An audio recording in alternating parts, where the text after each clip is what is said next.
Having a terrible trouble with shocks at the moment. I don't know whether it's me or it's my shoes, it's my chair. I'm not sure, I just seem to be electrified and that's a slight worry in an electrical situation. Good evening, welcome. Do let me know that you can hear both my voice and the music. Is one too loud, too soft, that kind of thing. You can see me, hello, give me a wave, say hello in the chat. Just let time pass. So you see that everything's working, and then we'll get right on with the bingo, or whatever it is we're doing today. I don't know. But I'm going to see how far away is that. Go out glasses.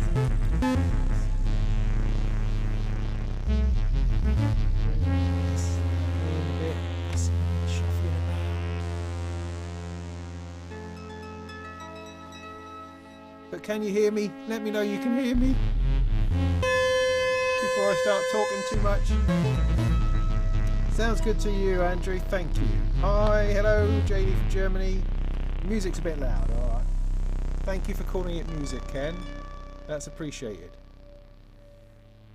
I'll take that out then for now, because we'll like talk and stuff. Maybe bring that back later.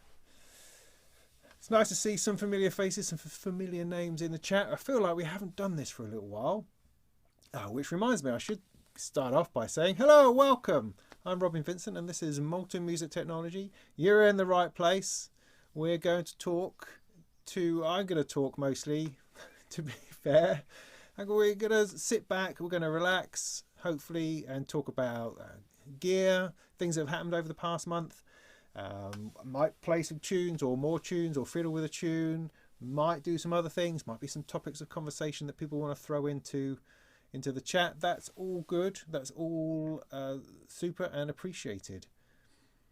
So yeah, so that's the plan for this evening. There's no massive desperate agenda. I've got no guests on, nothing particular to do. We're just going to kind of see how it goes, might pick something and just run with it, see what happens. See what happens. I want to make an adjustment. I wonder if that's going to be a problem. I'm going to leave it because it seems to be working. Yeah, best to leave it, I think.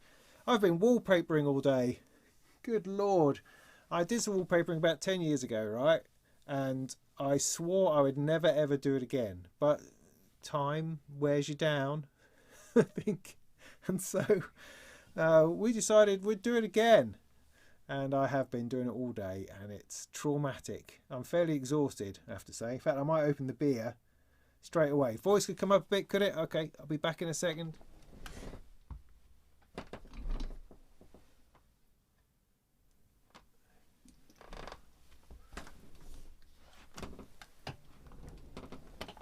Ow! I gotta sort that out. I'm anticipating it now. Is that a bit better? Is that a bit better? I might get a little bit closer. I'm pretty sure it's the wheels on this carpet. That's what does it. I have to look into that. Another thing to sort out. That's just brilliant, isn't it? Brilliant. Okay, right, good. So here we are. Hello, everybody. Good to see you. Shirt's amazing. Thank you, mate. And you know what else is amazing? This cup.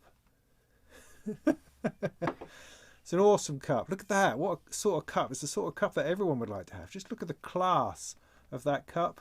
The way it just makes you feel stronger, you know, bigger, wider, more influential, holding that cup in your hands. That's what I find. Dandelion and burdock. Well done, Martin. Living the high life. I've got, what have I got? Beaver Down Gamma Ray. I buy it purely for the cartoon content, but it's quite nice too. I'm drinking out of a mug for merchandising reasons.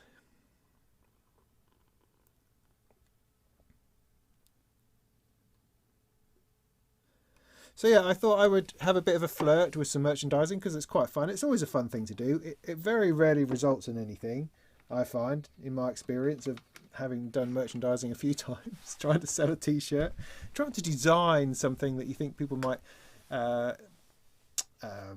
get, and then you just make millions from that and won't have to do any music or writing and stuff. You just make it all from the t-shirt designs. That's never really happened, but you know, I keep having a go at it. This is the latest one, Molten Modular, as you can see on there. I also have a poster up behind me which is also available, which was brilliantly designed and illustrated by a friend of mine called Charlie Vince. And those are also up on the Teespring site, although I haven't made any fuss about them yet, but I will do. Sadly, the light kind of glares it out in here, but we'll get to that at another point.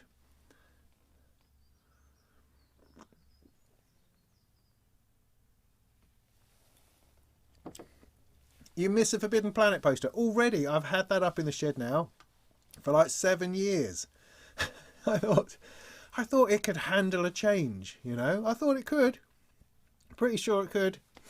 So I'm sorry that you're going to miss the Forbidden Planet poster, but what can I do? I think sometimes things need to move on, and so we're going to do a little bit of that.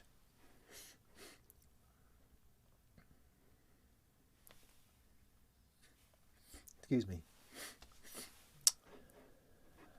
Hello, me want good music. Good to see you. You saw the thing with the jellyfish? Yeah. I'm still just quite working that out at the moment, and then I'll make some fuss about it. Well, tea's fine. Oh, that's a question. No, I've got beer in here, mate. I'm selling myself at every opportunity. So I'm just merchandising myself as I drink the beer, okay?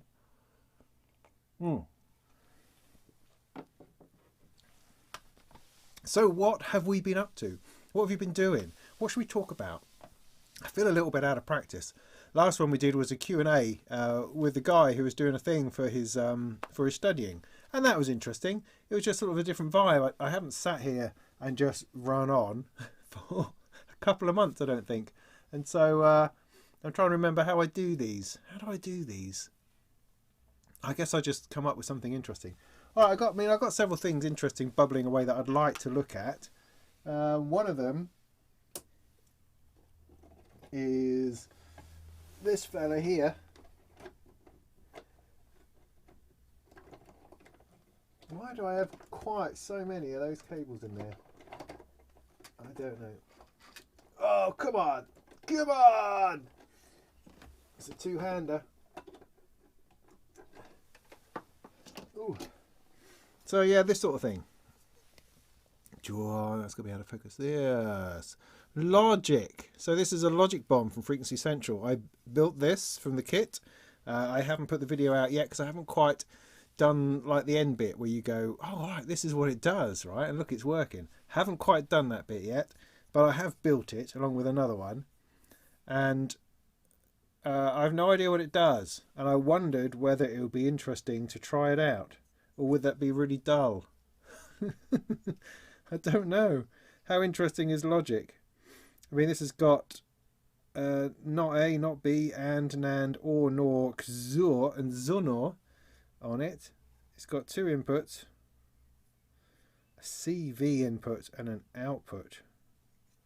Is that the same? Is it two lots of the same? It's two lots of the same. Alright, so it's only half the trouble. So that's easy. But you've got two inputs, and then you're deciding whether something happens if it happens or if it doesn't happen.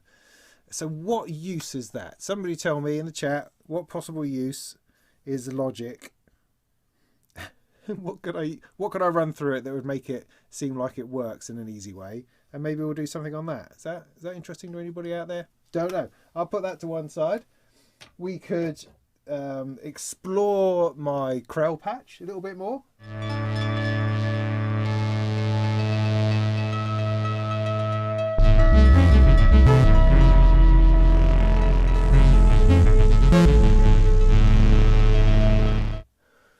Which is nice. I've done that using a brand new, not quite released module, which I'm not allowed to tell you about, which is why I got my little fella on it here. Oh, his legs have fallen off. Hang on. Close your eyes.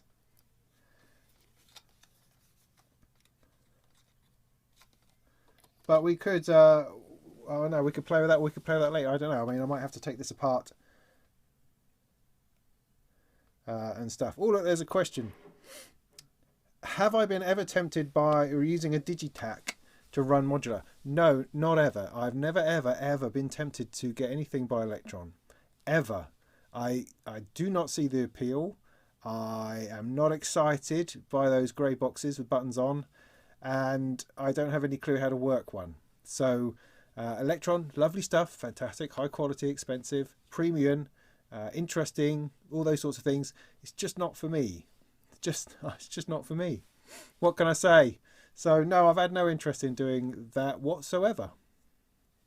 No, it never ever enters my head as a thing that I could possibly do. I hope that answers your question.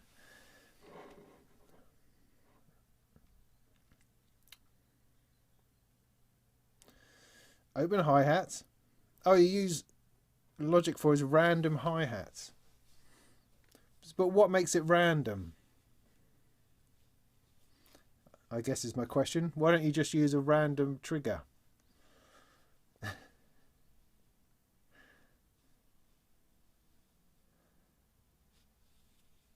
Yeah, native VS is always better to be here, I would say. It's always better to be here. What else was I going to do? Oh, right, I've got a new play thing, which is these. I have these. These are weirdly transparent cables that do interesting things. What can you see? You can see this up here, maybe? Wow.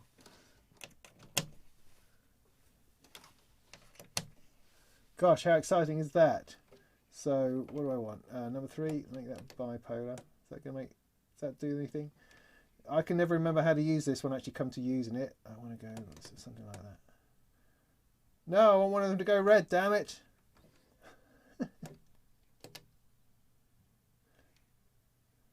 So that one is, yeah, that one isn't, is it?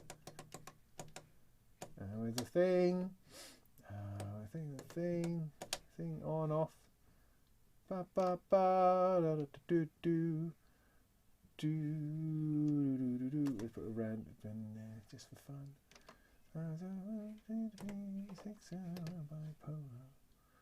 Yeah, okay, so that's all that going off. So yeah, look, they're like glowy at either end. So they glow at that end and they glow at this end. Apparently it doesn't really use up any voltage, or at least nothing that's of any real concern to anybody. I've got a few in completely transparent, got a few black also. These are from a company called Producer Tools, I believe. I think I've got that right. So that one's going a little bit red as well. Look. Can I make that more so? A little bit over there. Whee! There we go. Stick that in something. Stick that in. What's that going to mess up? Let's put that into repeats over there. So yeah, quite exciting. I mean, I like this sort of thing. I like a visual indication of modulation. That's something that really appeals to me. So those are pretty good. They're a bit wide, a bit chunky, but you know, not terribly so. I haven't used them in a video yet because in some ways I think they'll be a little bit too distracting, because there's like the first time I ever used them on, first time I got them, I plugged them into a few things, put something on Instagram, and nobody was interested in the module I was trying to demo. They just wanted to know about the cables. So in many ways the cables detract away from the awesomeness of a module you're trying to put across, which is a bit silly, but there you go. But it's all good. Quite liking that. You see the way they could just hang out. Don't actually have to be plugged into anything. Does it matter? Who knows?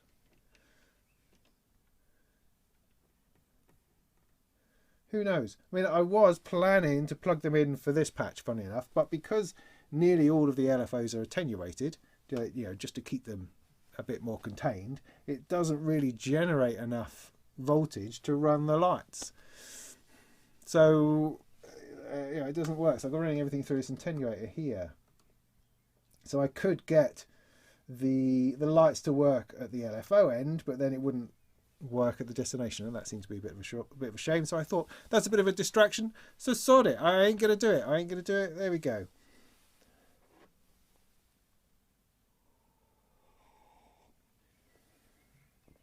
Paul asks, how are things with molten voltage? I don't know. I think my voltage is all right. I mean, as I say, I'm getting a lot of static at the moment. So as far as I know, I've got all my batteries are charged. As far as I know, they would eat current, not voltage. Oh, okay. Yeah. Well, there's something in that, but you know, stuff gets used up, I suppose. So would you see a voltage drop if current was being drawn? Not necessarily. I don't know. Well, see, this is the thing. My electronics knowledge is also a little bit on the remedial side often.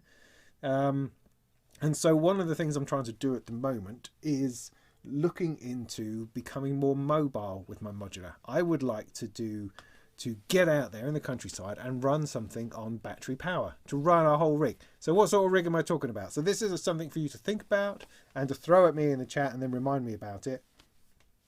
And maybe we can have a chat about it in a bit if someone can give you some solid answers, not stupid answers.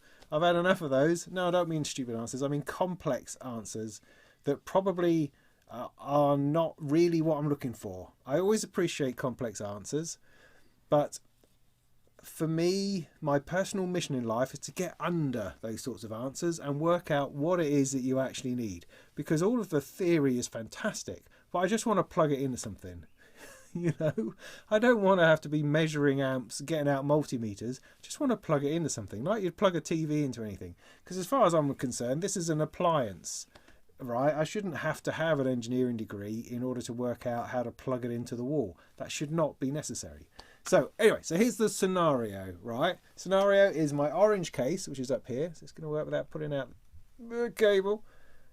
So this fella here, got a bit of hole in it in the moment. I think some Behringers fell out.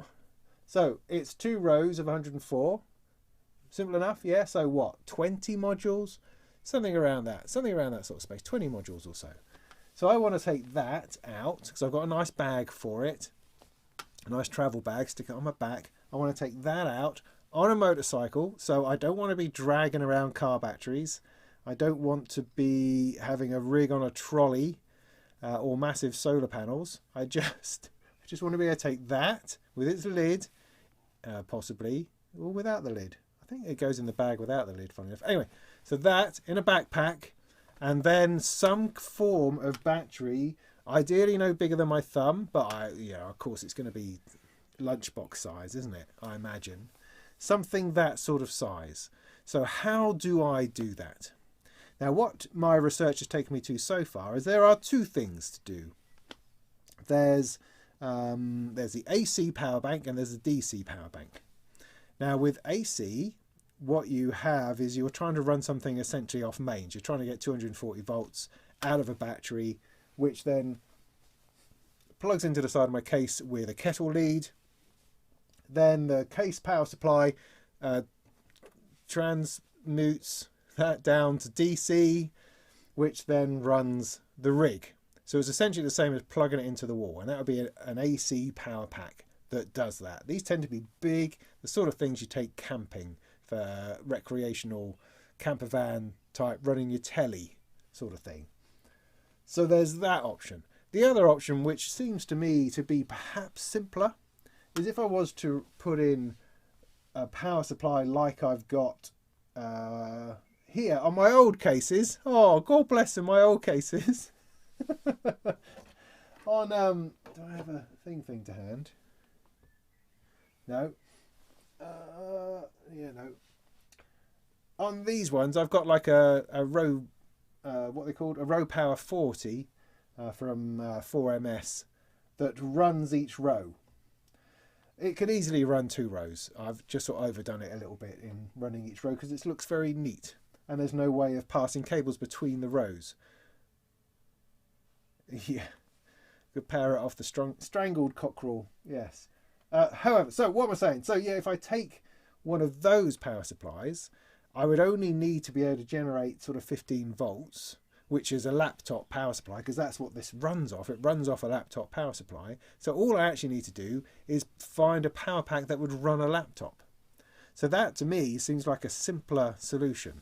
It should be smaller, I think. And you're not having to do the AC to DC conversion thing going on. So that seems like a better way forward. However, when you look at those sorts of things for laptops, all they really ever talk about is charging. They don't really talk about running something live. So would that be enough to run something consistently at the right sort of voltage and ampage? How many amps do I need? Oh, I don't know, 1 or 2, who knows?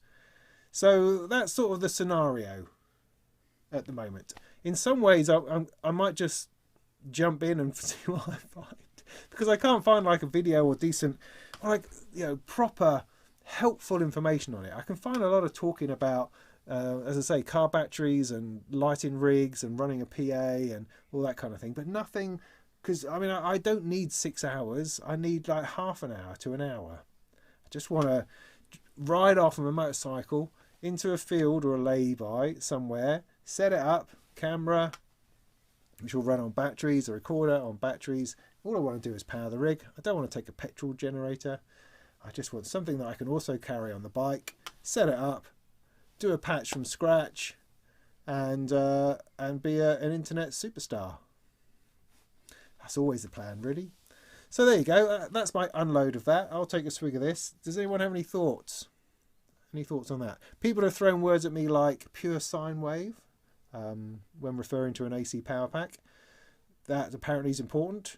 I haven't quite established why, but apparently it is. I'm happy to go with something that apparently is. But people do run tellies and fridges and all that sort of thing off these sorts of power packs. So it has to be possible, right? Has to be.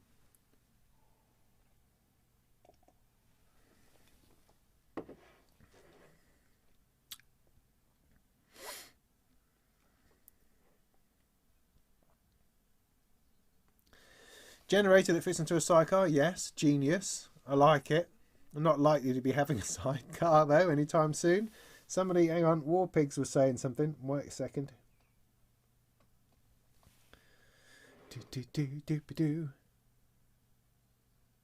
If you paid attention to the comments, yeah, well, I am all right. I am. You know, there's like a 20-minute lag between what I say in the comments, so you've got to give us a chance. Bought a bloody disc. What? A lawn tractor battery. But a lawn tractor battery, right, it's not going to have a 3-pin socket that I plug my thing in. Why would I, if I just get a battery of that nature, I'm then having to jiggery-pokery about. Why would I want to do that? There has to be things that exist that just simply let you plug stuff in. That has to be a thing, right? I don't want it to be an electronics project. I want it to be an adventure, sure, but I want just stuff that works.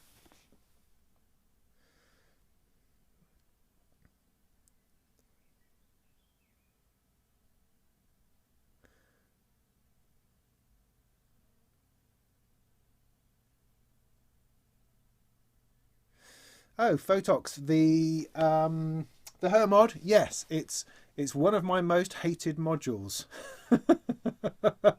I'm sorry about that. I find it very frustrating. I understand that it's enormously powerful, and I dig it out every now and again when I'm trying to do something complicated, and it's the only thing that will handle it. I got it out because I was doing some polyphony, and I needed to turn MIDI into polyphonic CV notes, and that can do that brilliantly. So the Hermod, I think, is an awesome piece of work. It's got an immense amount of power and interesting stuff inside if you're prepared to sit down and put in the work and learn it, and then learn it again, and then use it every day so you don't forget. Otherwise, you spend half an hour each time I turn it on trying to work out where I go to change something that seems obvious but certainly isn't obvious, because Hermod likes to hide these things. It likes to be kind of cunning about it. It wants you to work hard and earn the right to change that setting, or to add a note, or to edit a note. So, you know, I don't mean it's not, I'm not trying to in any way say it's a bad module. It's an excellent module. I just very much struggled with it. And I do, every time I turn it on, it makes me angry. But it's also very useful, so I do use it from time to time. Is that enough disillusion for you? Okay.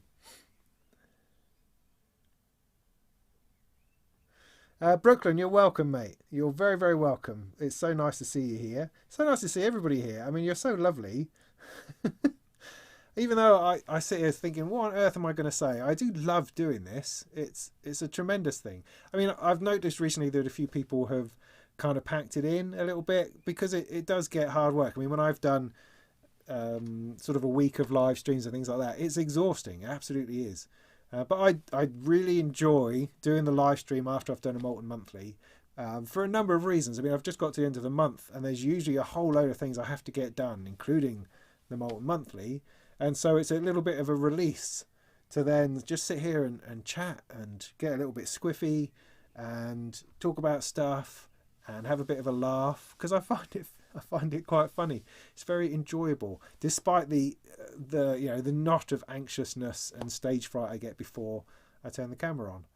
But yeah. Other than that, but I like it. I'm going to keep at it as much as I can. I think.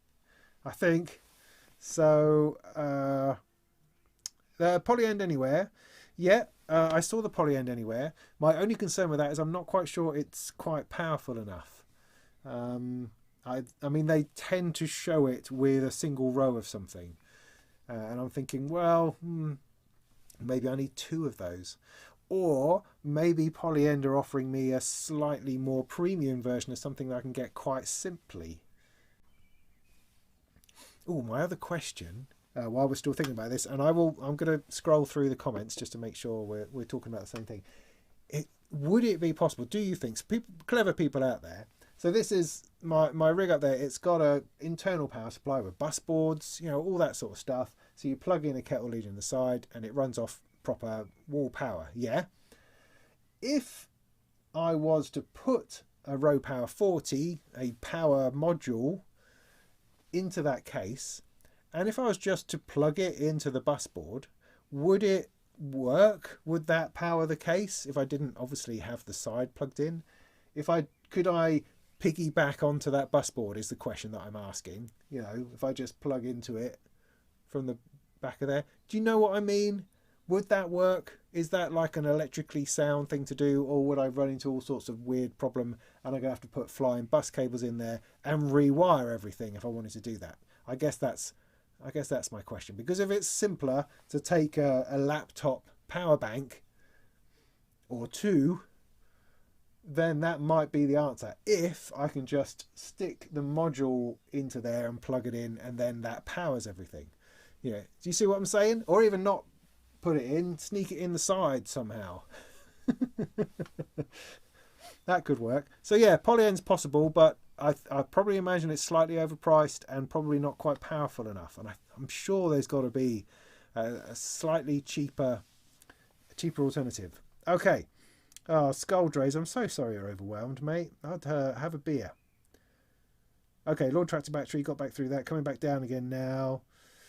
Cockerel, no. No.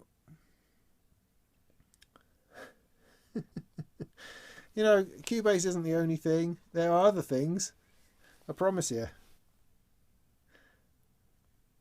Oh, hellos.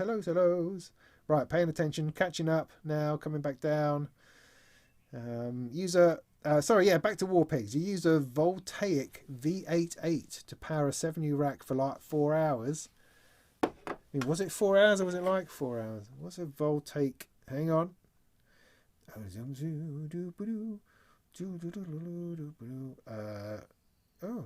Yeah. Voltaic. A Voltaic Blue Corsair. Voltaic Rocket League. So that's what it comes up with. V88. Oh, alright. It looks like a very flat thing. Hang on. Let me see if I can get a decent picture of it.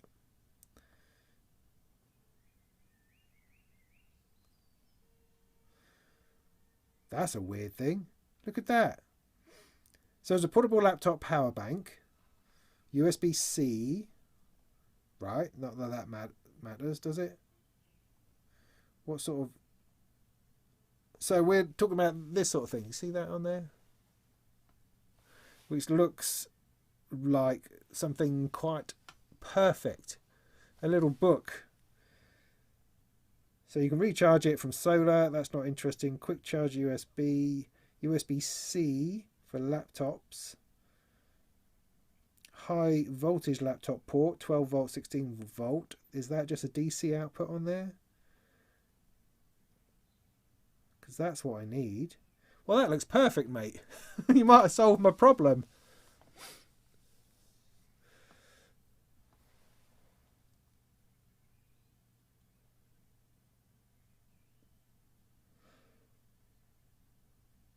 Oh, although, I mean, judging by that picture, it's enormous. That's quite chunky.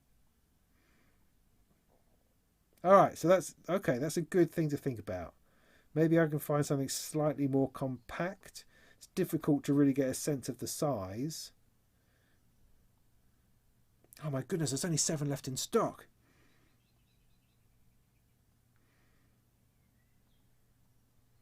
Okay, very interesting. Because, I mean, I was imagining... But that's the DC one, though, obviously, isn't it? DC one... Works with an Akai Force. That's good. Says the comments down the bottom. Because it's sort of this thing that I was imagining having to get. Sorry, I've got the manual focus on, so that's not going to refocus on it. Sort of a big chunky thing that's got a proper plug on. I mean, in some ways, it would be interesting if I'm gonna like document this and do a video on it. It'd be good to get both, wouldn't it? I suppose, in order to do a comparison, which is easier. See what I mean? Because that would make for an interesting video. I'm always open to trying to find something interesting to do as a video. Okay, let me do something like a bookmark. No, let's just buy one now. Is that the right one? 480 quid. Well, let me add it to my list. Maybe I'll get it for Christmas.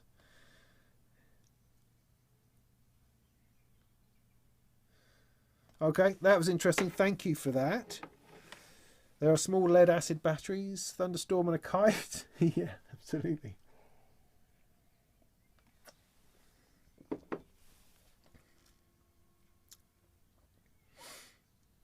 Right, sorry. I'm just going to go back through the comments, make sure I haven't missed anything.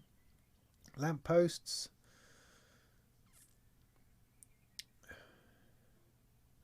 Jason, good to see you. Thanks for dropping in. Helen Vogelsinger, she uses like a proper petrol generator, you know, a type generator. That's why she's always on headphones, because they use a they use a proper generator to run all her stuff, which is fine. But of course, she then the thing that she loses in that is the ability to capture any environmental sound.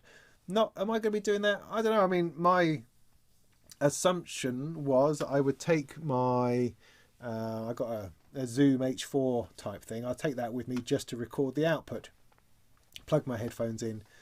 Probably not record from the microphones at the same time, although I could, couldn't I? Because it's actually a 4-track recorder. You can record, I think, into the line in and the mics at the same time. If I could do that, then I could potentially mix in environmental music as well, environmental sounds. That would be nice, because I want to be, you know, I want to be down by a river or floating on a raft or up a tree or, you know, in a hedge. It's that kind of vibe I'm going for, man. That's my summer, that is. Yeah. Yeah, I'm not a handle kind of guy. But then I'm covering up my marketing, you see. I'm shooting myself in my foot. That's how one should be doing it, shouldn't one?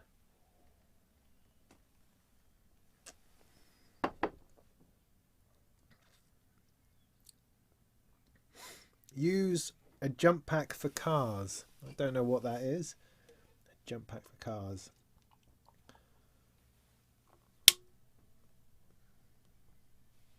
Plug a surge protector right in and not have to worry. The words surge protector I find are very worrisome. Depending how loud you want to go. Well, I don't want to go loud. I don't want to run speakers. I'm just going to be running to a recorder. So I'm not trying to entertain, not trying to run a PA.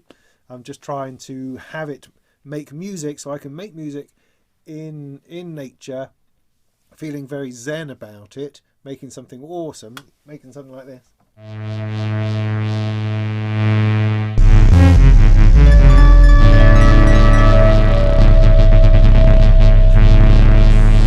That's been running for about 36 hours.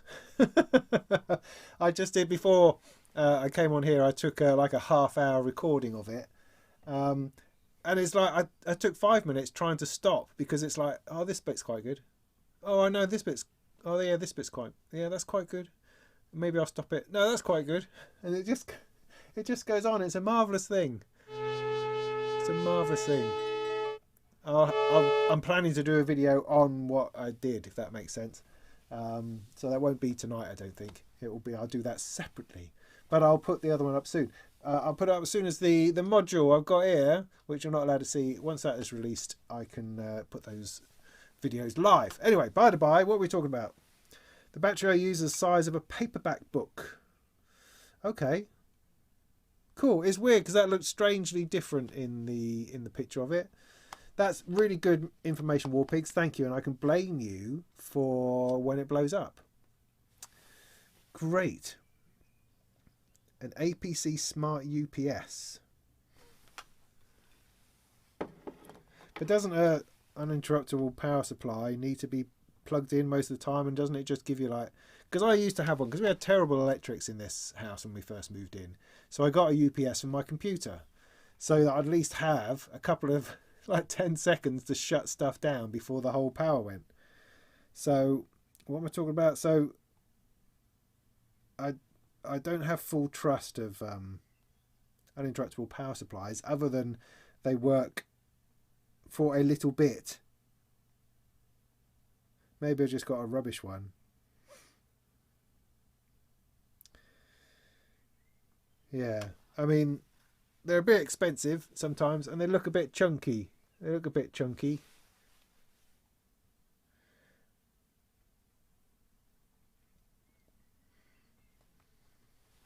Like that. I mean, it looks like a proper bit of industry gear, as opposed to something you want to take out into the field and drop into a river. Yeah, maybe. Powerbank ripcord. Powerbank ripcord. Amazon's never heard of it, mate. It wants to sell me a juice box.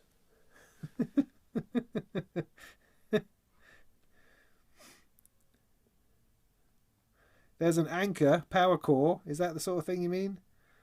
I've heard of a ripcord though.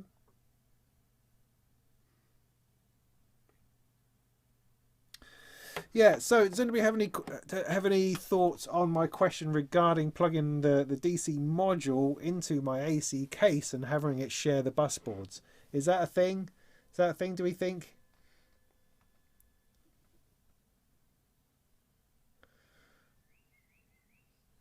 Yeah, no, I've spoken about the poly end. Is there a disting? Yeah, yeah. The disting will sort it out. I'll just turn it into power mode, and some solar panels will slowly come out and then fall off because cables never stay in the bloody disting. So they will unfurl and then provide power. I've just got to find the right algorithm, then that will be fine.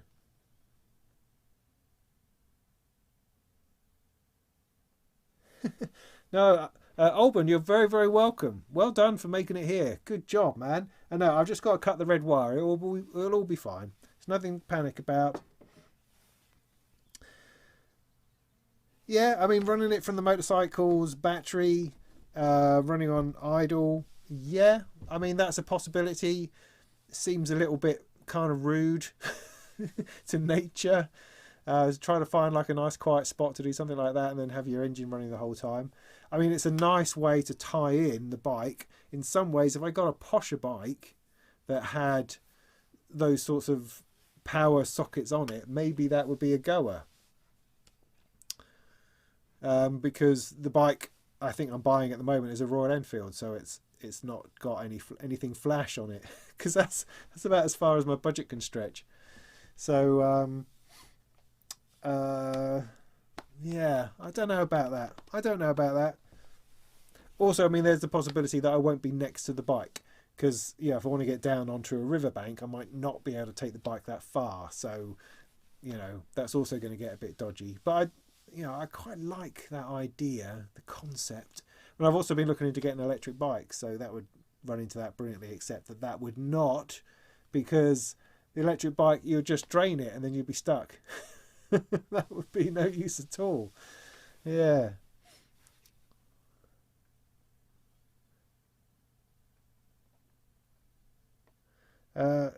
DB Cisco says there's no problem in the USA. They had DC-AC power converters since the 90s. We have DC-AC power converters too. Was it an American invention? I don't quite understand that. But thanks. It's good information. Good to know. Yeah, Photox, I'm sorry about the discouraging stuff about the Hermod. It's just a personal thing. We can't all like everything all the time. And there's plenty of people who get a lot of enjoyment out of the Hermod. I know personally people who love that thing and use it a lot. I mean, go and check out Annie, for instance. He uses his Hermod a lot. And other proper people who know what they're doing. So don't be discouraged, but I'm here to be honest. I'm here to share my thoughts with you, and I'm not going to sugarcoat it. I don't even like the way it looks. Did you get the black one? I hope you did. There you go. Tobias, he uses a Hermod. Look at a laptop power bank. Works great with row power. Warpigs, yeah. If I haven't got it across yet, your first suggestion was excellent. I followed all of that through, and I understand what you're saying, and I'm really glad to have discovered someone who's done something similar, so I'm not just floundering in the dark. Well, I should probably do a little bit of research, like go into modular grid, put all my bits in to work out how many amps I need so that I can check that sort of thing's going to work to get the big enough one. And then I think you just got to jump in and give it a go. That's what I reckon. I mean, Eurorack power supplies are often mystical things, and they don't need to be. I mean, there's a lot of... Before there were simple solutions, you had to think really hard about it. And for instance, I asked this question on Mod Wiggler, which is an interesting name for a forum, Mod Wiggler. I really get that. That's cool and groovy. And I got some quite complicated replies, because there's an element of engineering and all this that people really like, and that just goes over my head every time. Big batteries for camping. Yeah, that sort of thing. But I don't want anything too big because this is big enough. I want something that's... I don't need to run a television overnight in my camper van. I just want to run a bit of modular. So I want to keep it under control to one degree. It's rad, man. Great.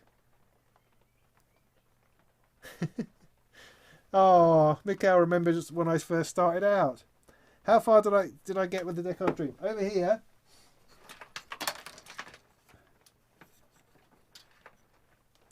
All right, long-term review on these things. What are they called again? Loki? Something like that.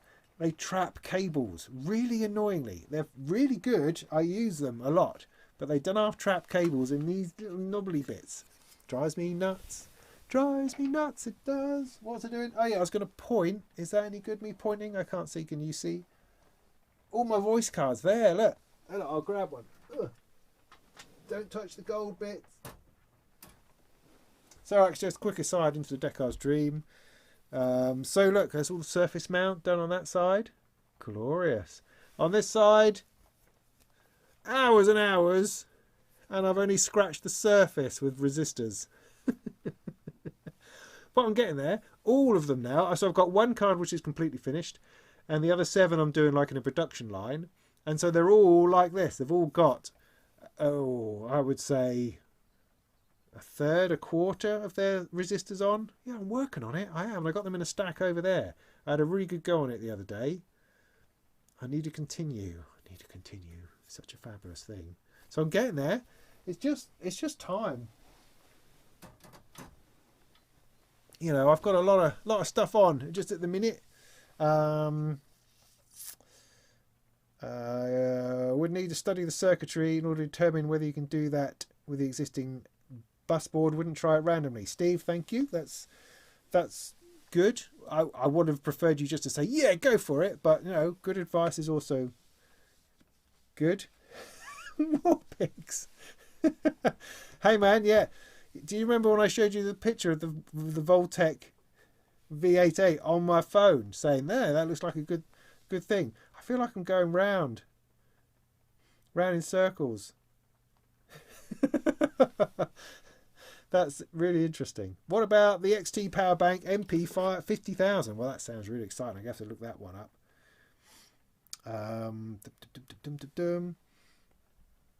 Do the maths. Oh, no, I don't want to do the maths. Oh, don't you know me at all? XT Power Bank MP. See what that comes up with. Juice box again. Okay. Power bank.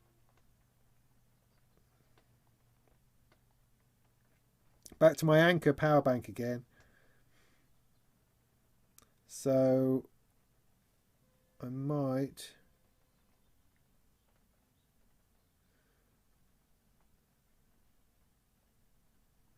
Yeah, that doesn't bring up anything in particular. But I will check back through that another time.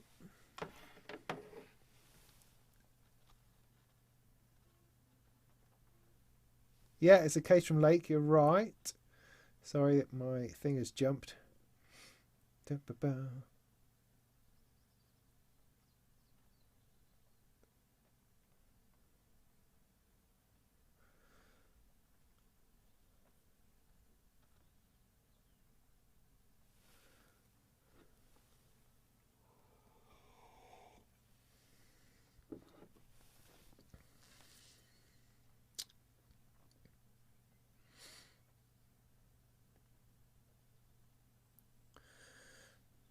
Hang on, I've missed something.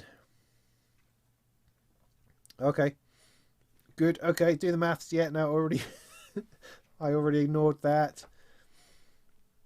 Yeah, the case is a case from Lake. Yes, they're on Etsy and Reverb, I think. Yeah. I mean, I'm going to ask... that's a good point, actually. I mean to ask Alex Antonio. I can't quite remember. The guy at Case from Lake. Oh, she's going to shoot him an email just to ask his view on that. Are you doing... what are you doing about speakers? No speakers. So plan is headphones and just into recorder, just into a recorder and headphones from that. I'm not trying to play a gig. I'm trying to find my inner child through playing modular in fields of cows and stuff, sitting up a tree, that kind of thing. Just playing modular and record it, camera, you know, GoPro thing. That's the vibe I'm going for. Not trying to entertain anybody other than myself. And then you'll all have to watch the videos of it later.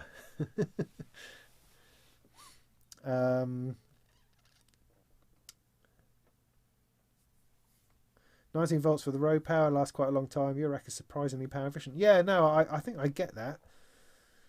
I think I get that. A bit bigger than a DVD case. Well, that's cool.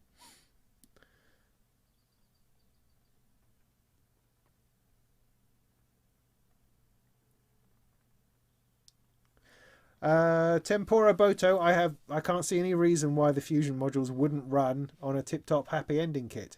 Purely size, the Fusion modules are quite wide, but they're just Eurorack modules. They don't have any particularly intensive power draws, so they'll be fine. Honestly, they'll be fine. Sam would know, would he? He's not an easy guy to get hold of.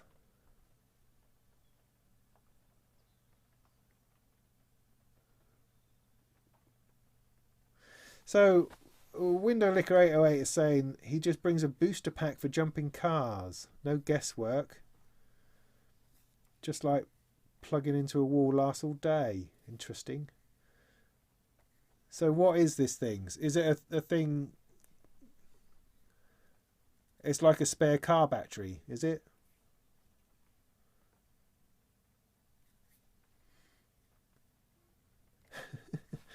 Yeah, have it do it before the end of the stream. I try not to spill coffee on my beer.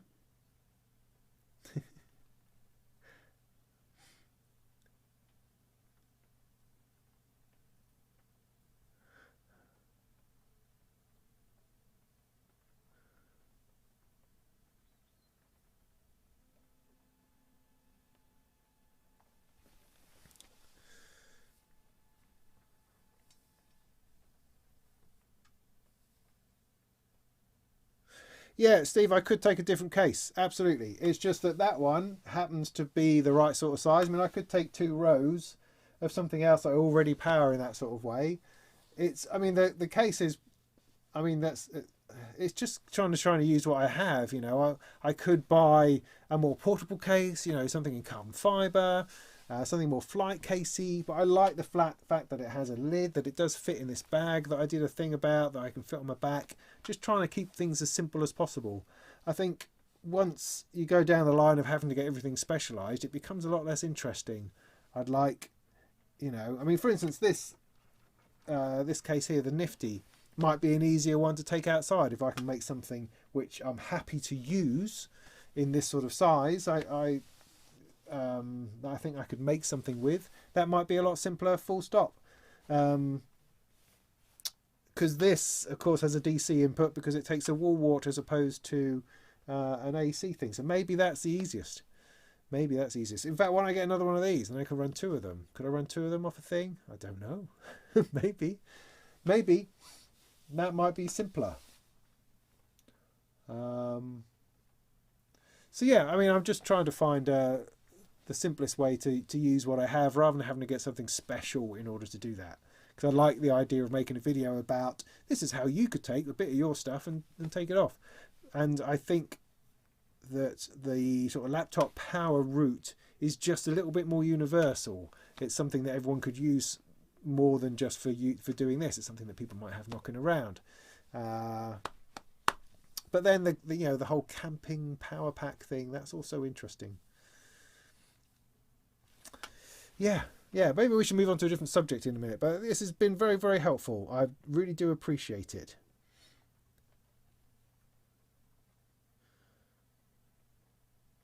The pink mug is cheaper because it's only one colour, because the colour of the mug is white. If you're going to putting 2 colours on, see, 2 colours, it's just slightly more expensive than putting one colour on with a white background. if you see what I mean.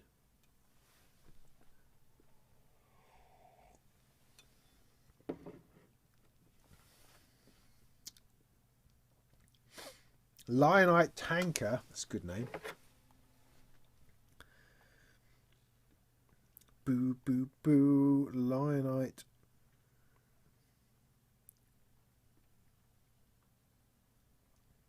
No, Lationite. Lationite, okay. Oh, it comes out with a cat litter tray.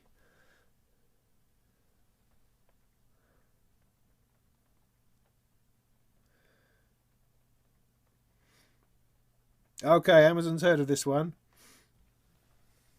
90 watt, yeah. 50,000. I got a 2,500 one. It has here for like 60 quid.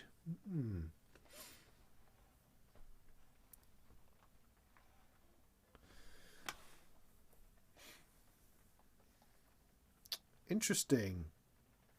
So this is all really extraordinarily helpful, everybody. I do appreciate your thoughts on this. It just gives me a little bit more, because I mean, I've seen that one, I've looked at that one, and I've gone, I just don't know. I just don't know whether it will do what's required. Because like I say, this whole thing about, oh, it charges stuff. It's a portable charger as opposed to a portable runner of electricity. Because charging something and running something properly on electricity can be two different things, I think. All right. Okay.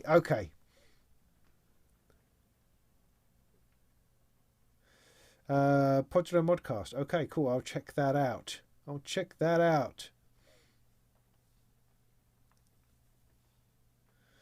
Yeah, beeping on UPSs. Yeah, very much true. Very, very true. Yeah, just use an ovation circuit. Yes, of course. I could just take my laptop and use voltage modular. I could do that. So did anybody try out the Applied Acoustics multi... What was it called? Their virtual modular things. Anybody tried that out? Let me know if you reckon that's any good. And we'll get talking about... Yeah, let's talk about modular software. So we can also talk about MIDI-LAR for a bit, because I like doing that. That's quite fun.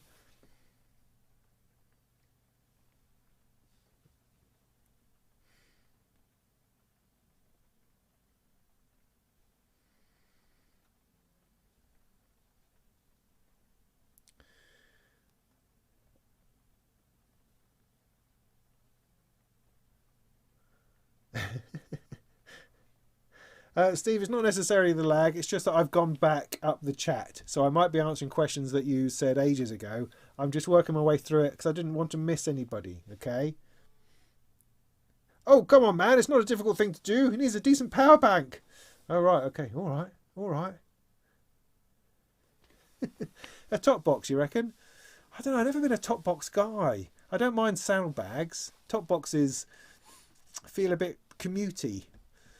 But then handy for your helmet, I suppose. So yeah, I mean, Jason, because you're a biker, aren't you? I mean, I sold my bike a few years ago. Sold my last one because we needed the... Well, it was going to fall apart, and I either sold it, or I'd have to stick a load more money into it. So, and I didn't have any money to go for another one, but I had it. It was a Phaser, Yamaha Phaser. I had it for like 15 years from new. It did me all right. It's not an exciting bike. It was a kind of a bit of a panic purchase at the time because the Zephyr that I loved, my Kawasaki Zephyr, just collapsed and broke and fell apart, and I was having to commute to work, and I had to just get something reliable. And bloody hell, has it been reliable? Just not very exciting. So I've had a Phaser 600 for donkey's years, ugly looking thing, but you know, did me all right. And I would so much like to get a Z900 RS, a Kawasaki, because it's the closest thing to my Zephyr. Previous to a Zephyr, I had a Z650. So liked those Kawasaki bikes, man. But they're just all so expensive. They're everything. All motorcycles are £10,000. £10,000, and they're all 900, 1200 cc's. I don't need any of that, you know. So Royal Enfield, who seem to have, I mean, funny enough, back in the day, 20 years ago, I had an Enfield Bullet, and that was a disaster. I didn't like it very much. It was all right when you're going along, but changing gear, flipping it, something might either fall off or you just can't find it. Can't find the gear. Is there a gear in here somewhere? Well, it's usually because I'm using the wrong foot because everything was on the wrong side, and I can never get the thing started. I can never find neutral. All the chrome was flaking off. So, you know, my experience with like a 350 Bullet was not particularly fantastic. But that was the downtime between my Z650 and my Zephyr, which was kind of my dream bike at the time. Anyway, so of course I'm the ideal candidate for something like a Triumph Bonneville, but I can't afford the bloody thing. So Royal Enfield 650 Interceptor, perfect, flipping perfect. What a great bike. Why isn't anybody else doing anything that cool, that cheap? That's what I want to know. So it's £6,000, which is half the price that you pay on a Triumph or something similar.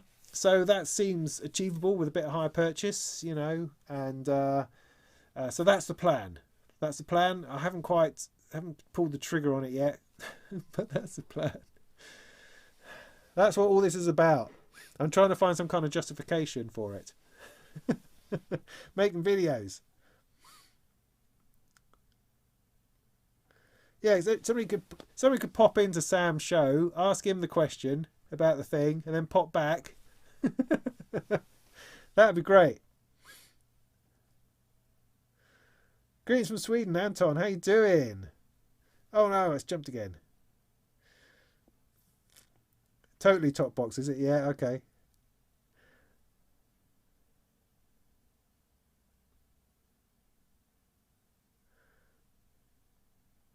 Yeah, I mean, Steve, you're right. DC is just going to be easier, isn't it?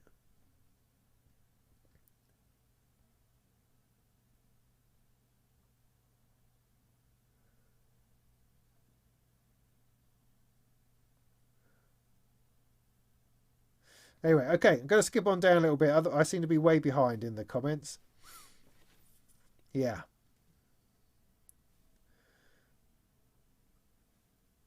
Christo, VCV, is that a good or a bad thing you're saying?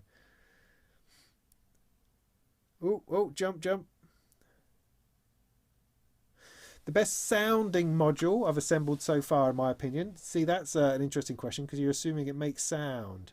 What have I assembled would be a good question. I've built VCO 3340 over here by Casatronics, and I have to say the sound on it is great. I mean, it's a 3340, so it has the Latvian 3340 inside, and it just sounds great. Particularly that sawtooth, I can use that every day of the week, so that's really good. Built one of those. Other things that sound good that I built. I haven't tried these Logic modules yet. Oh, the sample slicer. Yeah, I need to do something more with that. That can sound good, but of course it depends on your source material.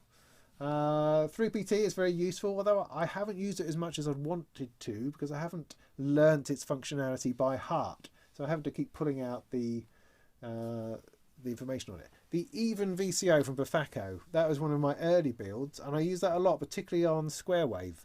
It's really, really nice. That tends to be one of my go-to oscillators. I've got two on the go at the moment. I've got an Honor oscillator from Nano Modules, I think it is.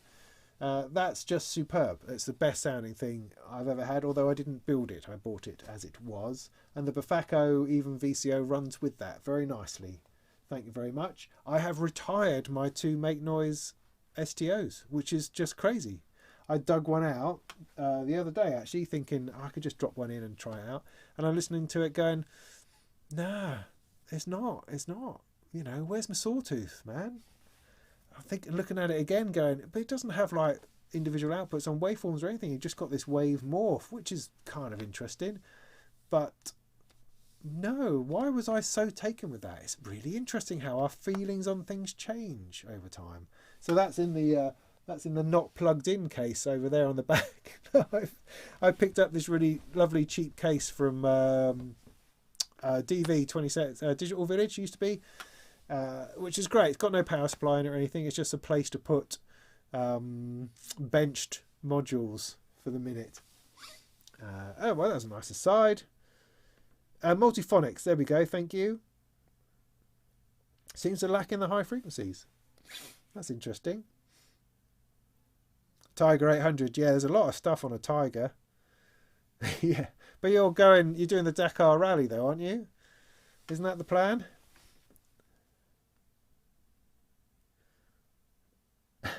Green screen it, yeah, that's a good idea.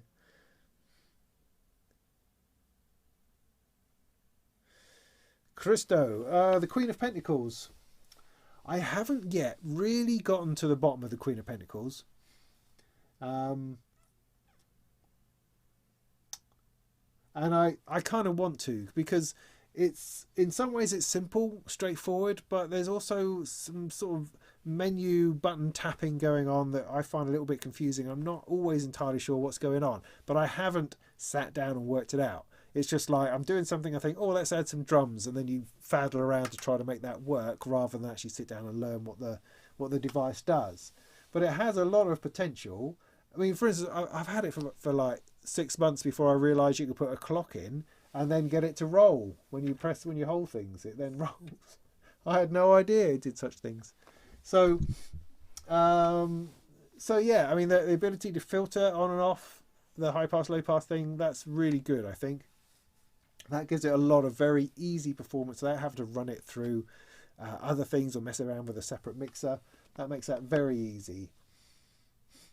The thing I haven't quite got into yet is the idea of putting my own samples in, and I'd like to do that. So I'm trying to find some time to have a proper go on it. The Basimilus, I've only ever got decent drum sounds out of that once.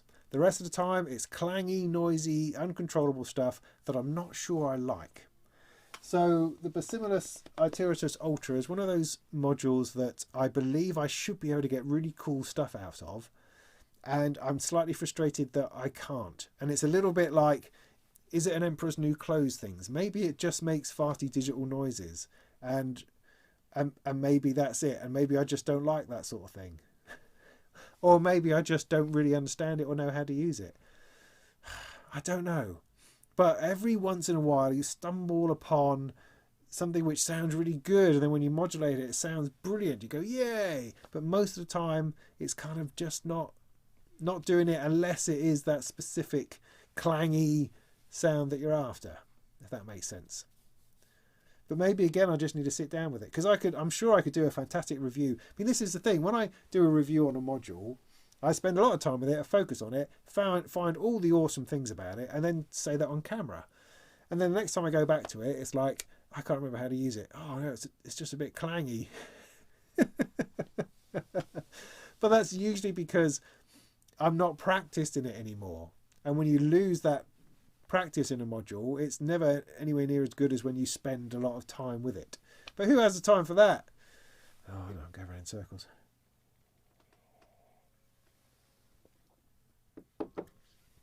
Pico drums, yeah, it's not bad. I have one of those. It's not bad.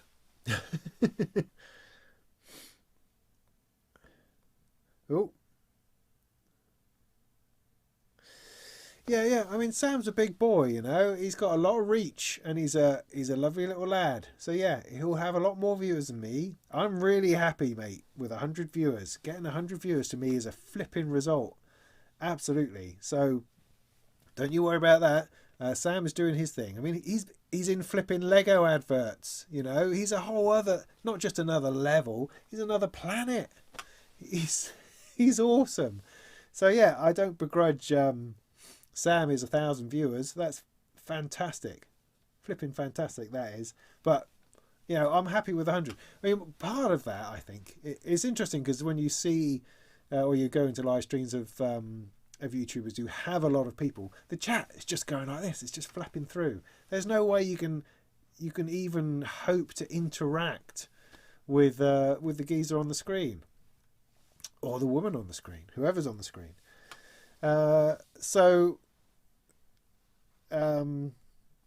what am I saying? So yeah, I'm very happy to have 100 people viewing and a couple of dozen people in the chat, because we actually get a chance to interact with each other, I think, and I find that more interesting. Personally, that's not to say I wouldn't like 1,000 viewers. That would be great. I think I wouldn't know what to do with you all. Norton Commando, cafe racer thing, I don't think is me particularly. It's too forward. I like to be able to sit up on a bike, and also like to carry a passenger, which doesn't seem to be a thing on Nortons. So yeah, I'm not a lying on the tank, go as fast as I can kind of guy. I'm a ambling about, bumpy dumpy dum, popping along, trying not to fall off type of person.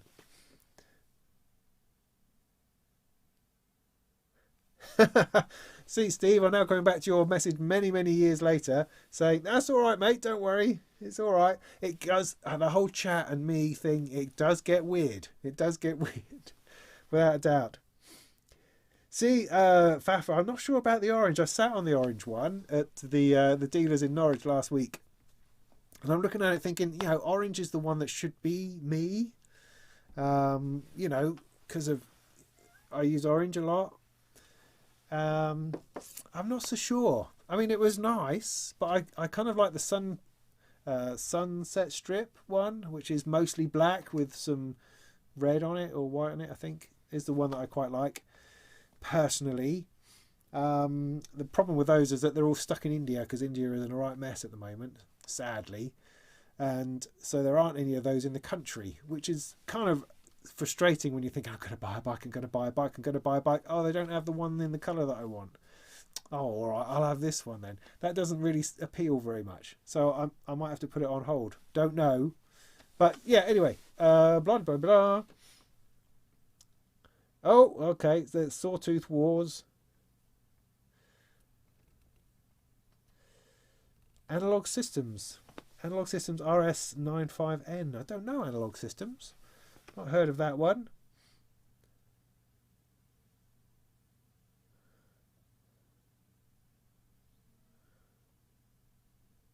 Oh, jump. Hang on.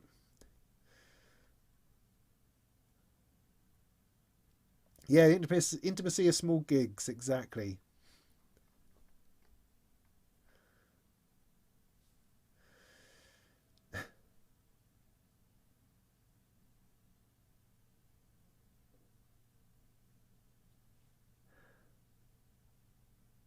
Oh, you like the Hydra, Christo? Do you? Cool. Oh well, here's a scoop for you, because it's released. No, it's not released. But I think Korg are going to send me. Okay, I'm embarrassing myself now. What's it called? What's the thing? What the heck's it called? Let's have a look. Korg. That's it. I've been written out of their good books. Like immediately. Korg License Center? What's that about? I don't want a software bundle. So, somebody help me. So, Korg, no. Just get me to Korg, you bastard. I don't want a bundle. Ba, ba, ba.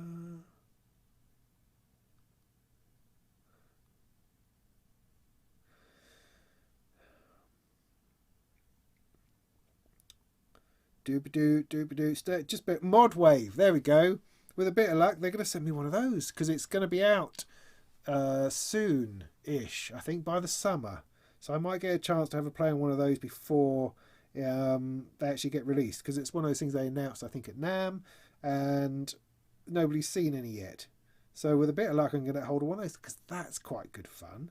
Other things I've got coming up, actually, while we're talking about it, is object number 5, sound object number 5 from this bunch of sound object Russian-made synthesizers. Anna Martinova Tolpa-Dosha has been publicizing these, doing little videos on them, bits and pieces, and is writing the manual for it and stuff. And she asked me to have a look at it. It's just that they've only got one left, because they sold out really quick. So as soon as she's finished doing demo videos and bits and pieces, she's going to send that to me, and I'll be able to have a go. That's quite exciting. So the Modwave and Korg coming in at some point. That little synth coming in soon. Great, exciting times to be doing exciting videos on exciting bits of gear. So that's really nice. It's really nice.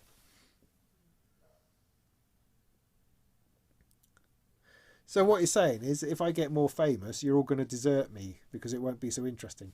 But if I get that kind of famous, right, we'll have to have sort of secret squirrel, the old school people type, smaller, intimate gigs, as somebody said. Yeah, we'll have to do that. So remind me, right, when I'm stupid famous, that that I said I'd do that, and we'll do that. That'd be great.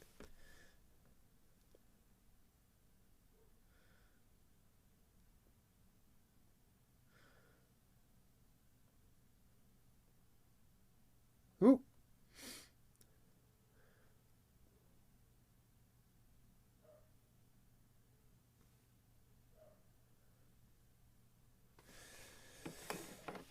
Okay, committed to petrol. Yeah, all right. Let's stay with me. So it's a Strymer, a Strummer. Don't know if I've heard of this one. A Strummer. Sounds German or Swedish. Dutch probably. Is that the same thing? Is it a Stromer, do you mean? Probably. That's a push bike, you idiot.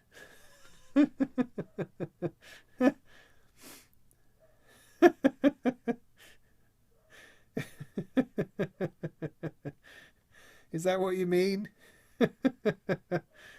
Oh, for heaven's sake.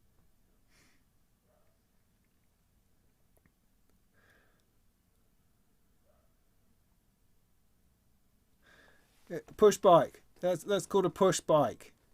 Not a motorbike, push bike. No, I don't think that's the same thing. But in terms of petrol, am I still flogging the old Dead Sea Creatures thing? Then yes, for the moment. Partly because, well, mainly because there just haven't been any decent electric bikes.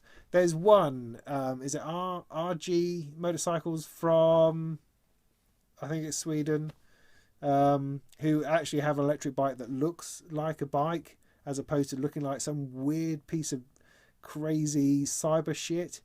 I'm not interested in a bike that looks like it's from the future. I'd like a bike that looks like a motorcycle, please. Can I have a motorcycle shaped motorcycle?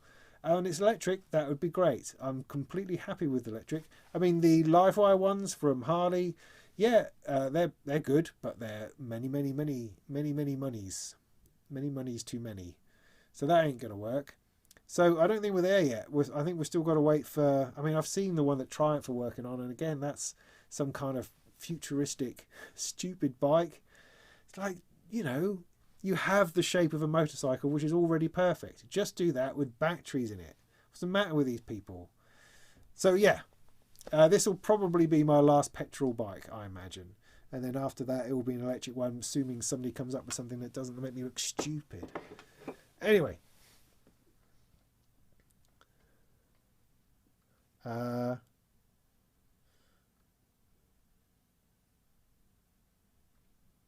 I got to the bottom? No, not quite.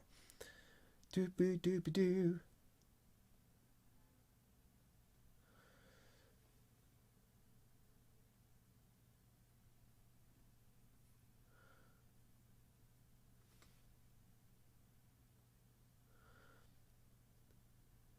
All right, what was that about? Doop doo, keep going.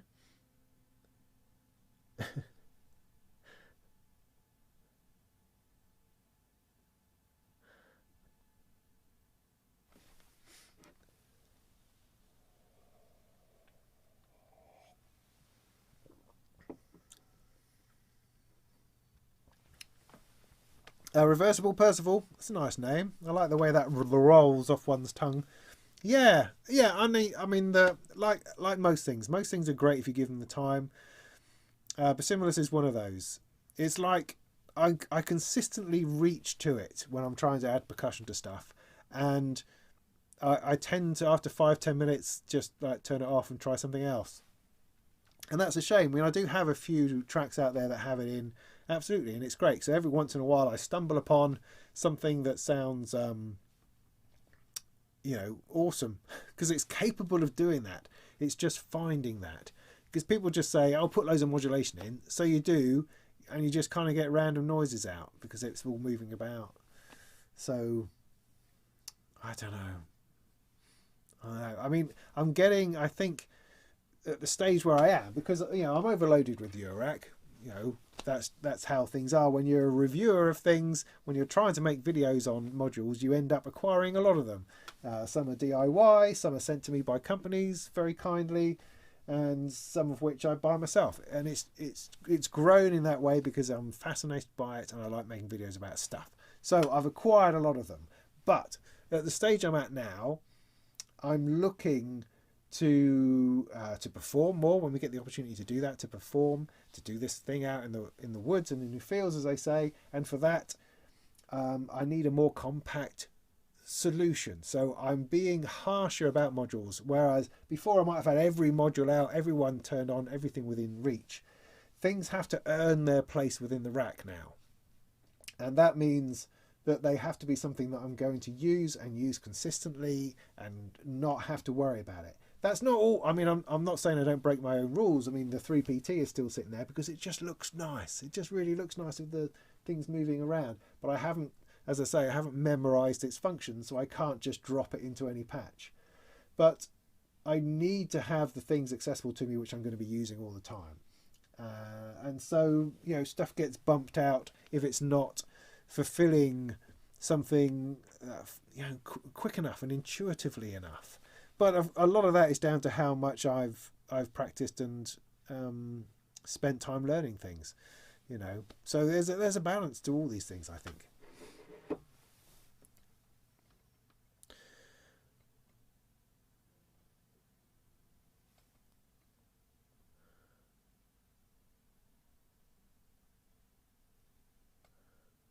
And yes, I do have a push bike. Try feeding stuff from the Logic Bomb to it. What? To what? To what? What? To the Bacillus? Andrew, if you come up with a good idea, steady now, son. You might have to go and have a lie down. So, but what? I need to see the thing with the Logic Bomb. The other one I've got is the Reset Simulation. These two Logic modules from Frequency Central, and I really haven't got my head around it at all yet.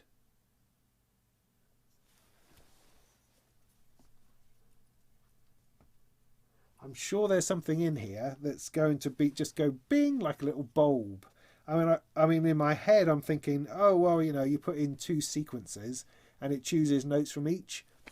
And to some degree, that's interesting. To another degree, it's like, well, why don't I just put together the sequence I want rather than create 2 sequences and have them randomly selecting notes from each, if you see what I mean. Or is that not the point? Is the point that you're finding a tune out of other tunes and that's groovy? I don't know how. I don't sound very convinced. Don't know that I am convinced by that. I need to flip and sit down and do things. Interesting though.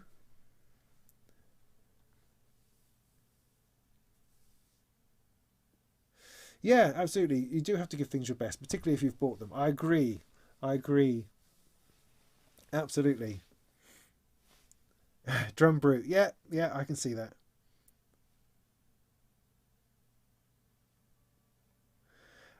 Back issues are something I still have to contend with.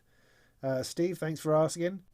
I had my back was bad about a year ago. It seems to be once a year. I'm knocked out for like 6 weeks, 8 weeks, and I did that whole thing last year about starting a channel all about it, about doing these exercises every day, having to do it,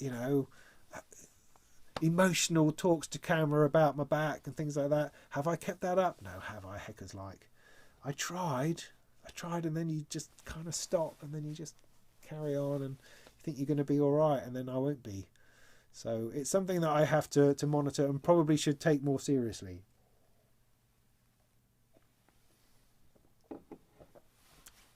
And I certainly do take it seriously when it happens to me.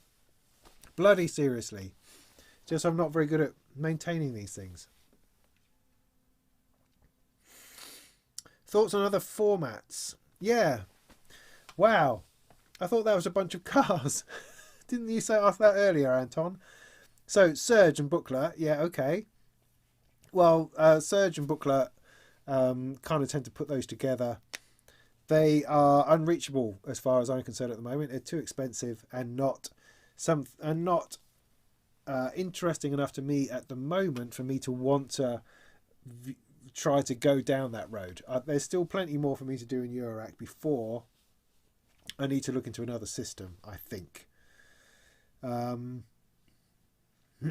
you've recently quit Eurorack. Interesting. And you're deciding on Surge between that and Kiat Lombard.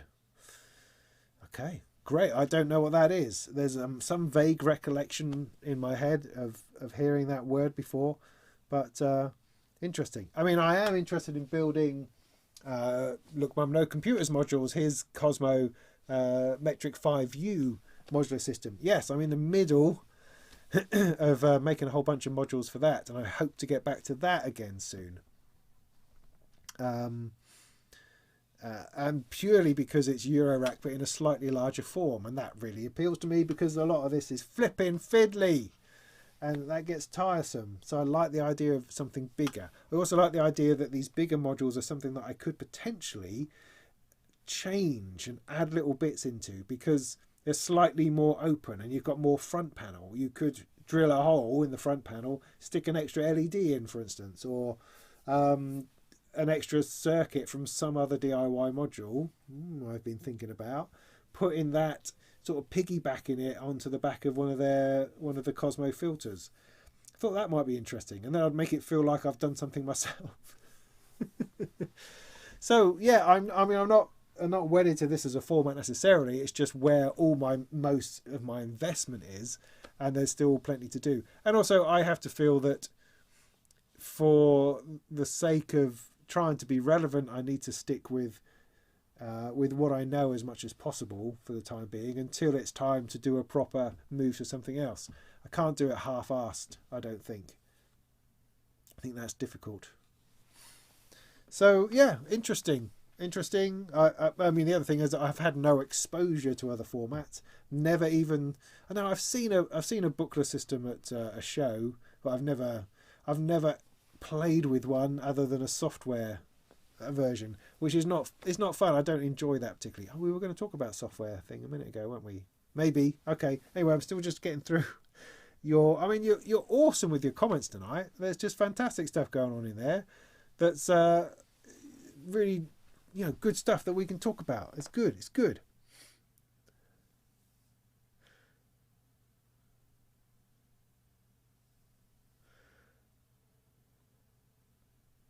I don't think the Colossus would do me any good. Because, I mean, although I've just said about the fiddliness of Eurorack, but part of the fiddling around is part of something. I quite like that. It's like rearranging your rack. I quite enjoy that side of things. I quite enjoy having this palette of modules that I can go, oh, maybe I'll plug that one in and see if I can make something with that.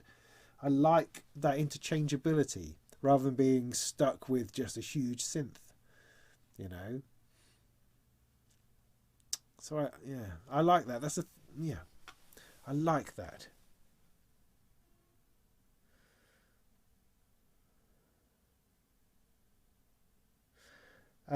No, I didn't have to give the SQ64 back. It's sitting in the tray down here. I got that out the other day and looked at it and thought, I can't remember how to use it. I'm going to have to go through that again. So, yeah, they've done a little update, which didn't really do very much as far as I could see. But they did one of those recently. It's just the difficulty with new product is simply that port-to-port stuff is very tricky at the minute. It's taken a long time because of COVID. Also, taking a long time for us in the UK because of Brexit. It's stopping all sorts of things, or it's delaying all sorts of things. I was talking to a company just the other day. They're saying, got new things to release. It's all stuck in customs. It's been there for weeks and it's going to be there for more weeks for no reasons. It doesn't even need to pay duty on it. Blah blah blah blah. So it's frustrating all round. The delivery times, production times and stuff are just long. Just very long at the moment.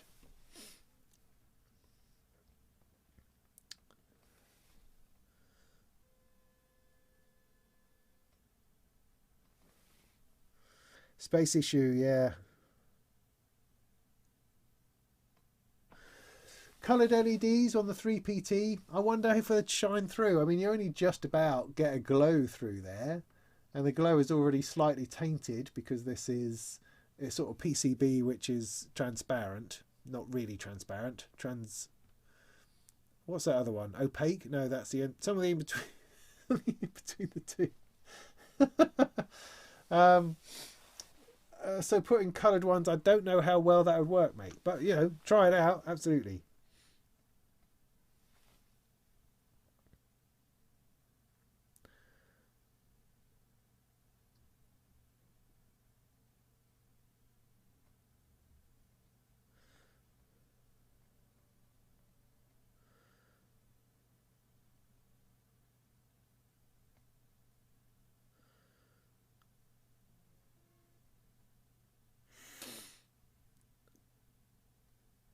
Oh, I missed something there. Have I made any headway with the Pittsburgh Voltage Lab? No, I haven't. It's where is it? Oh, it's down there. No, I haven't, and that frustrates me because, well, number of reasons. Pittsburgh Modular, fantastic, love those guys, brilliant. They make lovely stuff. Voltage Lab, what a fascinating thing. 3, I don't know what I'm doing. I kind of feel it should be making better noises than it does when I try to do something with it. And so then I get slightly frustrated. I mean, it's just time. It's just time. Now, I'm not quite sure how to manage it any better than I already am. Because I'm not stuck, but I'm in this space where I have a full-time job, more or less, or a job that can easily take up all my time, while I'm also trying to enjoy playing with modular and make videos about it. It's too much to cram into one space, and so that means there's just things I don't have the time to do, and that's a shame. That's a shame, because I'm very excited about all sorts of things, but usually there's something that somebody wants or is time sensitive, and I have to put those first, and then everything else takes a bit of a back seat. And it's a great place to be in, a very fortunate place to have too much work. It just means that some things get kind of left on the shelf, which is a shame. But I would like to either free up more time in order to do that, or have less stuff, I suppose. I don't know. Don't quite know what the answer is to that. I can't, unfortunately, I can't pack anything in at the moment in order to give this more time. It just has to be what it is, and hopefully I'll get round to everything eventually. You know, it's like something fantastic like the DFAM. So I've got the DFAM from Moog. I got it in that wonderful Moog sound studio. I haven't had the opportunity to play on that since I made that video. You know, and that's heartbreaking, is what that is. But there we go. I'm not going to try to explain away or be defensive about my lifestyle, particularly. I just have to do what I do. Similarly, I've talked about doing something special on the Deckar's voice, and I still very much intend to do that. And I've included it in a couple of things recently. But I do want to sit down and just do a focus on that. And I've tried to do that a couple of times, and then unfortunately had other things crop up that I had to do. It's just the way of things. Until I'm a full-time YouTuber or full-time musician, then I just have to squeeze in stuff where I can squeeze it in. And it's sad, but keep asking and I'll see where we get to. Like with the Deckar's Dream, it will be finished. Oh yes, it will be finished. Which reminds me, I'm part of a SoCal, so Southern California Modular Society thing in May. Could be the 20th of May. It's a weekend. It's soldering with friends. So it will be like a Zoom type thing with me and a bunch of other people, I imagine, on some kind of live stream for SoCal soldering. So I'm probably going to be doing some Deckar's Dream on that, I imagine. Although the slight worry with that is that I'm going to be chatting to other people, and will I be needing to concentrate a bit more than that? Oh, I don't know.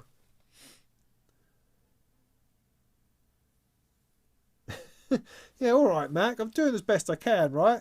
The problem with the with the Cosmo modular stuff, with Sam stuff, was that I didn't have all the right components. Now I think I have the right components now, so I need to put that back together again. But other than that time that I did a load with Sam and tried to get a module finished, I really feel I need to finish the Decal Stream first before I start another big, all-encompassing electronics project. So that's kind of why it's taken a back seat. But with the Decal Stream, as I say, I'm into the voice cards now. I've broken the back of it. I just got to give it more time. More time. I need to stop moaning about time.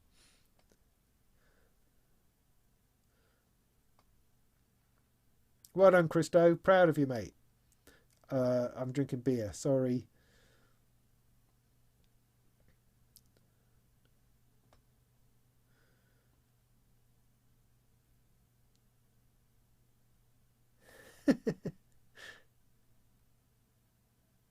Will I ever start to collect analog synthesizers like Prophet 5s and stuff? I would love to have those things.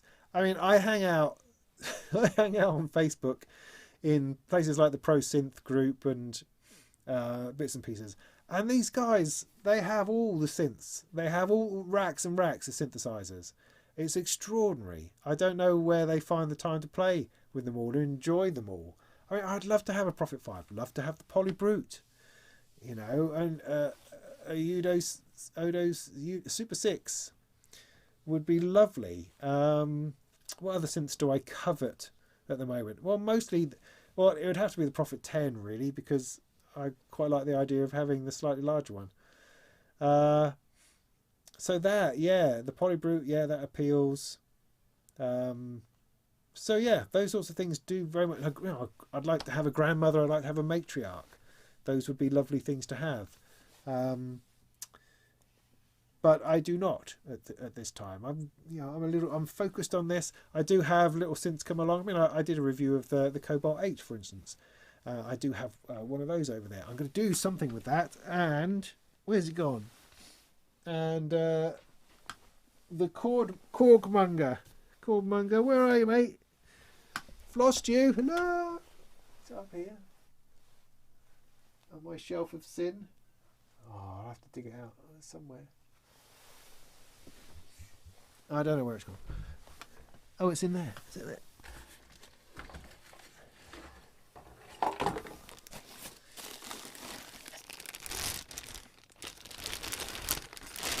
Yay, this funny little thing. What is it? It's a whole bunch of chords. It's a whole bunch of chords. MIDI out the back, I think. Plug it into stuff. You plays chords. Simple chords. You can sequence some chords. This is the proper finished version. I had another one, which I might give away in a raffle. Not sure yet. So yeah, a bunch of chords on a thing. If you can't play chords, very useful. Sequence chords. Good stuff. I'll have a look at that. Plug that into something at some point. What was I talking about? I don't know. Lots of gear. So yeah. Just got to keep at it, I suppose. But yeah, one day I would like to pick up a proper synth. It's certainly an ambition of mine. We'll see how that goes.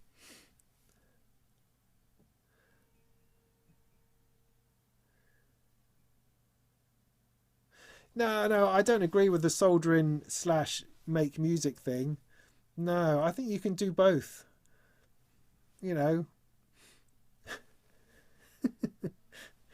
I mean, what's the point of trying to come up with music? Why don't you just put music on that's already made? I mean, that's where your logic is taking you, isn't it? Why build the instrument to make the music?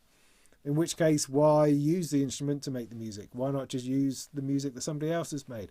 No, I don't hold with that. I don't hold with that at all. DIY is brilliant. It connects you to music in a different way because you're involved in building your own instrument. And that is fun in of itself because it's purely using your brain and your creativity in a very different way. And that connects you with the technology, connects you with the electronics, and makes you, I think, probably a more handsome man ultimately. I mean, that's the important thing, really. And then, you can make some music. Who knows? Why does it have to be one thing? Why does it have to be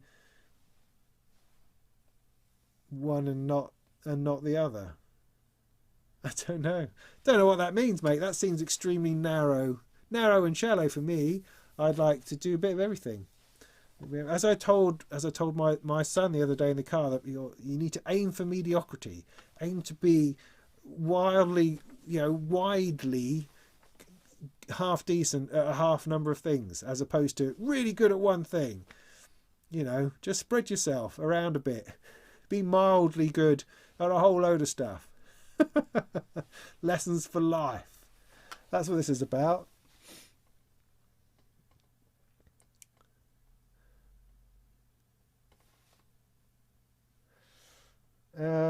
I own a Qubit Bloom. Yes, I do. What are my thoughts now? It seems so awesome, but Mod Wiggler is pretty critical about it. Mod Wiggler. What an interesting name for a forum. That sounds really cool and groovy. Sort of sounds like the sort of place I'd like to hang out. I confess I haven't played with it. I haven't used it. Sorry, I haven't used it. It's another one of those things that has not thrown itself in front of me yet. God damn it, I wish I could. Because I've done a couple of videos recently that have were really good. I mean, I did a couple filter ones, the grit filter and also one of the Behringer ones, and it was a question of spending a day experimenting and playing with it, and then spending a day making and editing the video, and that was great. It was so much fun. I really enjoyed that, got a lot out of that, and I'd like to be able to do that all the time, but I just get little packets of time that I can do that. The rest of the time I'm writing and earning a living. So yeah, and things like the Qubit, the Bloom, stuff like that is absolutely on my list of things I'd like to do a video on and to get really under the skin of, because I think it has a lot of potential, just a little bit boggling to start with. That's it.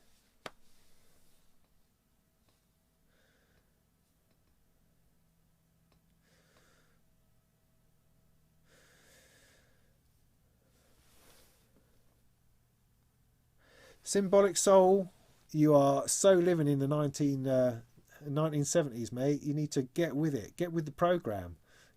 Find yourself. Feel yourself. Find all sides of your own fluidity, man.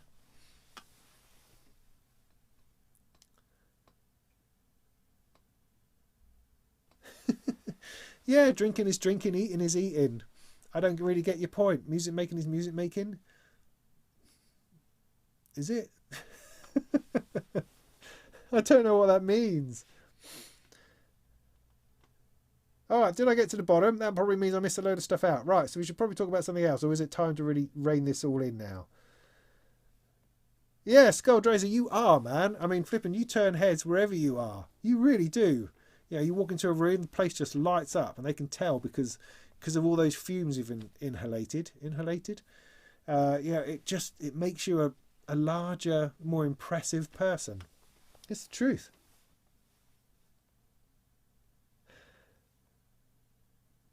No, not everything's for everyone. That's also true. But as somebody commented on one of my videos earlier about how people do like to make soldering and things complicated.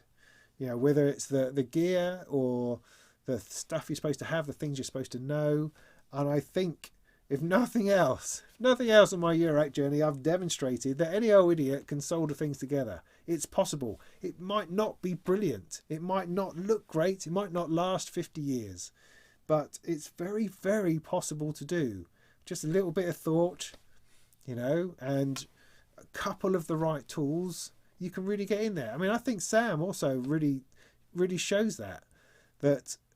I mean, it was amazing doing that session with him where we were building that Cosmo module together, although we didn't get very far. It was fascinating hearing him talk about it and hearing him interchange resistors and bits and pieces, just because he knew and understood that stuff. But it wasn't making it complicated. It was all very natural and straightforward. He didn't have lots of weird tools or nothing. He just had a soldering iron, It was simple, straight, just nice. I like that. Really, that resonates with me greatly. The idea that you can use simple tools and just with a little bit of understanding, a little bit of knowledge, you can do something that appears quite complex and get a great result. I enjoy that a lot. That's music to me, funnily enough. That's how, yeah. Yeah, no, absolutely. I'm not a master of anything, mate. Not a master of anything. It's all right. Mac, it's all right. Calm down. I'm just kind of, I'm taking it to the extreme all the time because I know what you mean. I absolutely know what you mean. We all waste a lot of time doing other stuff. Shouldn't have kids, for instance, should be making music. Shouldn't have a wife or a husband, should be making music. Don't get a day job, go and make some music. Don't get out of bed, go and make some music. And so on and so forth. And I'm just taking the piss out of you a little bit because I know what you mean, but I also don't agree. And I think that I think there's more to it. I think there's more to it than that. And that kind of the flippancy within the comment of just go and make more music, I don't find that satisfying. I think that's yeah. So no to that. But it's cool, man. It's all good. It's all good.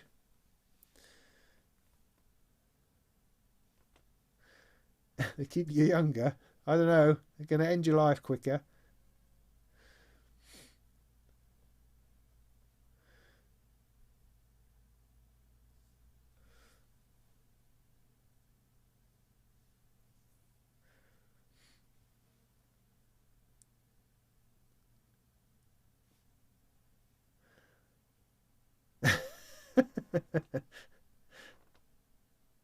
Yeah, Skulldrays, I get you.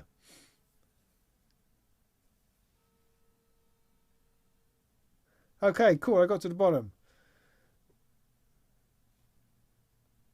Cool, good headphones. Nice. I'm back up again.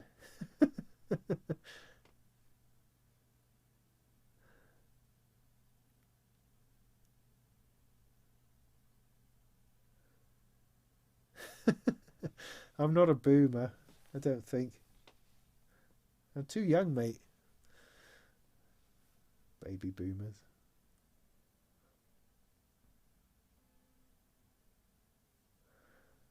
Yeah, good man, Photox. Updating your software. Right, well, I think we're probably had enough. Been a funny one this evening. Lots of really good comments, man. I've really appreciated that. It's given me something to chew on, something to talk about. I have no idea whether this is interesting anybody, but we just keep doing what we're doing, don't we?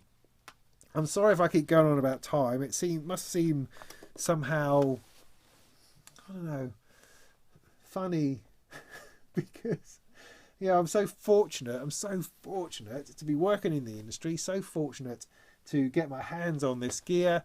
As I say, some of it by myself, other things thrown at me. Very, very fortunate. And so I shouldn't have anything to moan about. And I don't have anything to moan about. It's just, I guess I get a little bit defensive when people ask me, oh, have you done anything on this? Have you used that yet? And there's just stuff I don't have time to use. And it's kind of as simple as that. And I'm not trying to make some big point out of it. Other than, yes, please support me on Patreon. That would be great. Do that. Subscribe and share and like and stuff so that I can pack in the day job. But, the day job is also part of what I am and what I do and part of my connection to the industry. And, it affords its own opportunities. Interesting, isn't it? Time management. Well, all I can do is really just focus on what I need to do and what I'm doing and just do my best. Yeah, 5 minute stretching, good idea. In fact, I laid on the floor earlier because I did this flipping wallpapering, and that was that got a bit, when you're trying to cut the stuff off in the corner and you're sort of bent over backwards trying to do the thing. Yes. So I did lie down a little bit, and that was very helpful. It's that wonderful feeling you get when you lie on the floor, on a completely flat floor, and your back just goes, oh, click, click, click, click, click. It's very, very satisfying.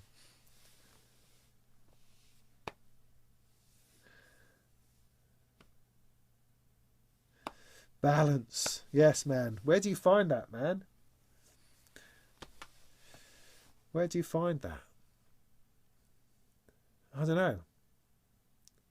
I mean, some time ago the balance was all wrong, so I was trying to find enough stuff to do.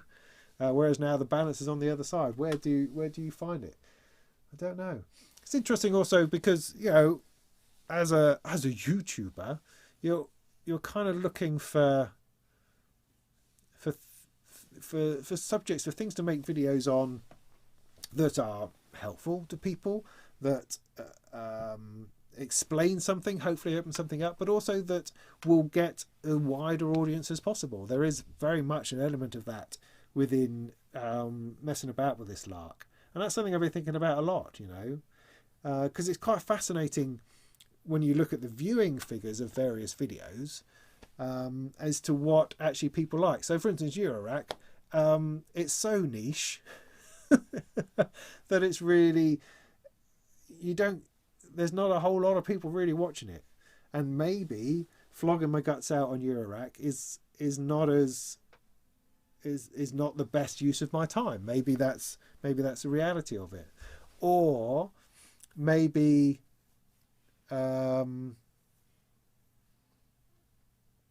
maybe it's the sort of content that's important. I mean, it was interesting with Pigments 3 that was released recently. I mean, Arturia sent me a copy of that a couple of weeks before the release, saying it'd be great if you did a video. And I went, yeah, no time. Just put that to one side. I'll see what I can do. And when it came around to it, I just thought, you know what? There's going to be 50 videos out on this, and although because it's Arturia, it will probably get a lot of views, I don't think I can actually contribute anything interesting. And I thought it was really interesting that Luke Pop seemed to get the same vibe, and so he had a completely different take on it, just talking about the synthesis, the harmonic synthesis in there, the additional oscillator, which I thought was really an interesting approach. Because otherwise, you know, Sonic State did a thing, Tom did a thing, Synth Anatomy, and I did sit there looking at it thinking, you know, I could just do a sound demo video. Is that interesting? But I just don't think that's my thing, you know. I kind of feel I don't feel I can do a Pigments video unless I really spend some time with it, because that's what I like to do when I review something. I like to have spent a lot of time with it. I like to get really to the bottom of what it's about, and that of course takes time. And there I am back again in the same situation. But so coming back round to what I'm talking about is that I did the review of the Moog Sound Studio, which is just sitting over here, and that's had like over 10,000 views, which is a lot for me. A lot. I average, I don't know what I average, 2,000 to 3,000 views on a video. But you know, after a few weeks, I'm no longer really seeing those on the top of the list when I go to YouTube. So other things do gradually pick up more and more views down the line. But so what am I getting to? Just the fact that something like the Moog Sound Studio has a much broader appeal, and doing a video on that I think was helpful to people. It opened up those products, and there's a lot more people looking for that sort of thing than looking for instance, a British Noise Engineering grit filter. And so that's the dilemma with YouTube. If I do a review of something, it's an individual specific product, and for someone to see that video, they either have to be a fan, which is great, or they have to be Googling for that specific module. And that can be all right, but perhaps it would be better to do a video, which I've been sort of planning in the back of my head for a long time, to do a video on filters. And then when people Google how do I use a filter, that's more likely to come up, more likely to get a lot more hits and views on YouTube and be more useful to people than an individual review of an individual module. Maybe.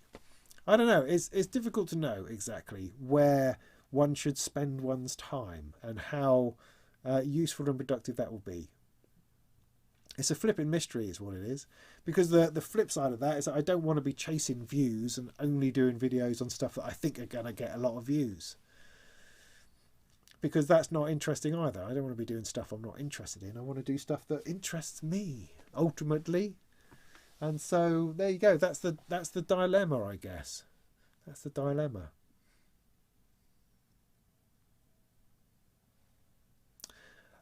I don't know what the answer to that one is. It's been interesting talking to myself about it, though. I I've ran out of beer. I don't really want to open another one. Oh, that's another dilemma right there.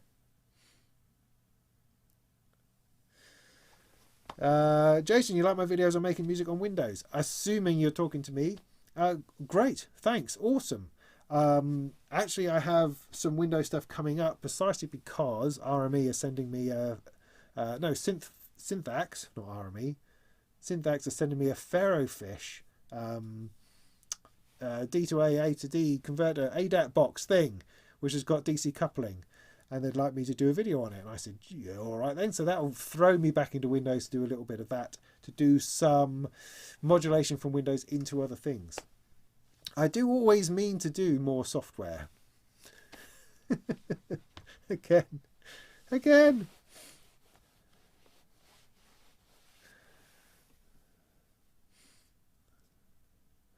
Well, I appreciate the support, everyone. That's really nice.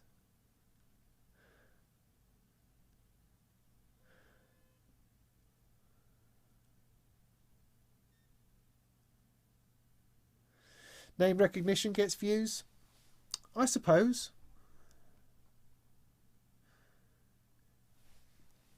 I suppose. I don't know what the answer to that is, really. I mean, there is a certain amount of sort of fandom that goes on where people just watch videos, any old videos that you put out. I have some of that, you know. I'm aware of people, God bless them, who will watch whatever video I put out, which is just great. That's brilliant. That makes me feel awesome. So yeah, there's some of that goes around. Sometimes I feel slightly frustrated when, you know, my subscriber count is on a steady incline. It goes up, it goes along nicely, it's going up, it's nearly at 40 grand now, which is just amazing. But the number of views on an average video don't really seem to change, and that's a strange and interesting thing. I wonder why that is. Because if I've got another 1,000 subscribers, you would have thought that you'd have another 1,000 views on something. It doesn't seem to work like that. But people subscribe for all sorts of reasons. They probably came across a video I did 5 years ago that was interesting to them, so they're subscribed and they never think of checking back ever again. It's interesting. It's mysterious. How do you become more interesting to other people? I don't know. I mean, a lot of people say, oh, I need to do shorter videos. Much shorter videos, can't be more than 7 minutes. My Moog Sound Studio, which is the biggest views I've had for a long time, it was over an hour. So that doesn't really hold water. Andrew says, just keep doing your own thing. That's good of you, mate. Yeah, well, ultimately I will, because I don't have the time to think about changing it. What I do have the time, though, is to design little logos for merchandising, because that fascinates me. Keeps me busy. Yeah, well, I appreciate it. Thank you. Yeah, chasing views is difficult, and I don't mean that exactly. I just mean trying to do. I mean, because one of the things at the moment is that that DivKid is sadly missing. He's not been around for a good few months, and so there's a bit of a hole in focused videos on specific new modules. And so I feel I'd like to do some more of those. So I've done some reviews on modules, a lot more recently, and I intend to do some more as soon as I'm able, because there seems to be a sort of a lack of people doing videos on individual modules at the moment. So yeah, I want to keep on doing that, but at the same time, part of my journey, part of my vibe, part of the thing I want to do is to be educational, is to help people understand Eurorack and synthesis more. As I've learnt, I want to pass on that learning. And you don't necessarily get a lot of that in an individual module review. A bit, because I do try to explain what I'm doing. But so I did a few videos. I did a discovering envelopes video and a discovering oscillators video, and they've both been quite big videos. So I'd like to do more down that line, not to chase the views, but because those are probably more helpful to a wider bunch of people, and that's a good thing. That's a good thing. Again, you know, if I was master of my own destinations all the time, I could bang them out a lot quicker than I do. Ho hum. Oh, I'm just talking. No, there's no unhappiness here. I'm just talking.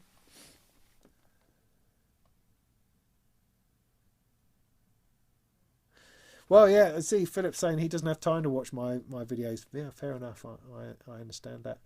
We're talking about time. That's just a thing. But then why? What I would suggest is that why do you have to have a resolution in 10 minutes? Why can't you see a part of the video and come back to it later? It's like reading a book. You don't read it all in one go. You might read a chapter. You might read a bit and then go on to something else. I mean, I've tried doing videos in 10 minutes. I can't do it. It's just not possible.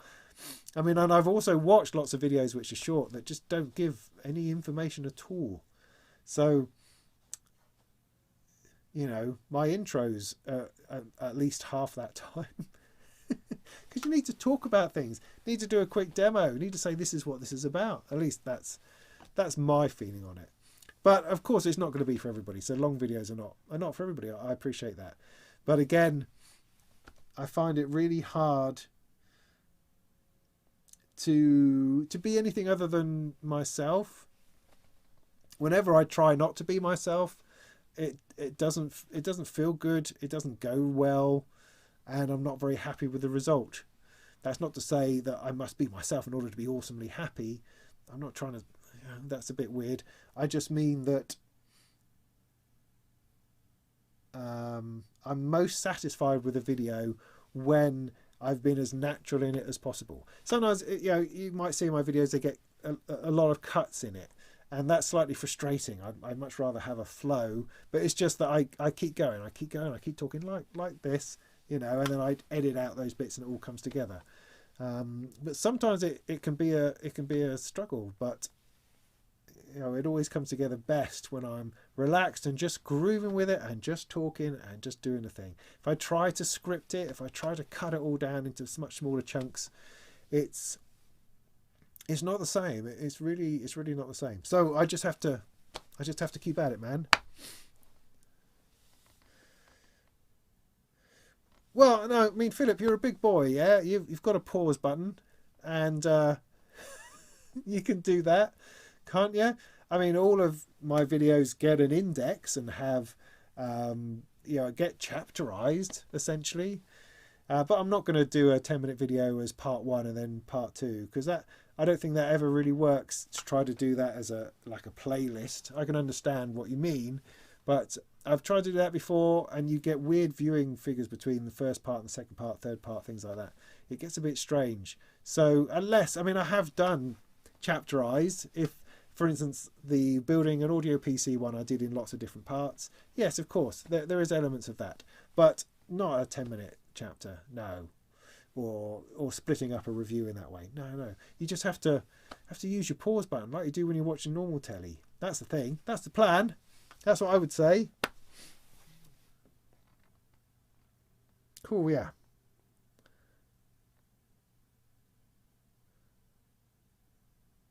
I mean, Steve, what someone could do if they were to just cut out all the talking in my videos, you could probably get a nice 5-minute condensed demo of something. That's a thought. Maybe I could do that. So I could do no talking versions of my videos, and they'd be like 3 minutes long. Maybe that's the answer. No explanation, just the noises I made. But I mean, saying that, I'd still kind of try to make it quite long. I mean, I recorded my Krell patch. I said that earlier. It's going to be like half an hour.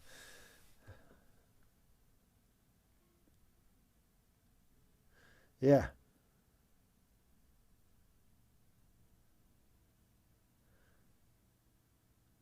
Yeah, shirt game is strong.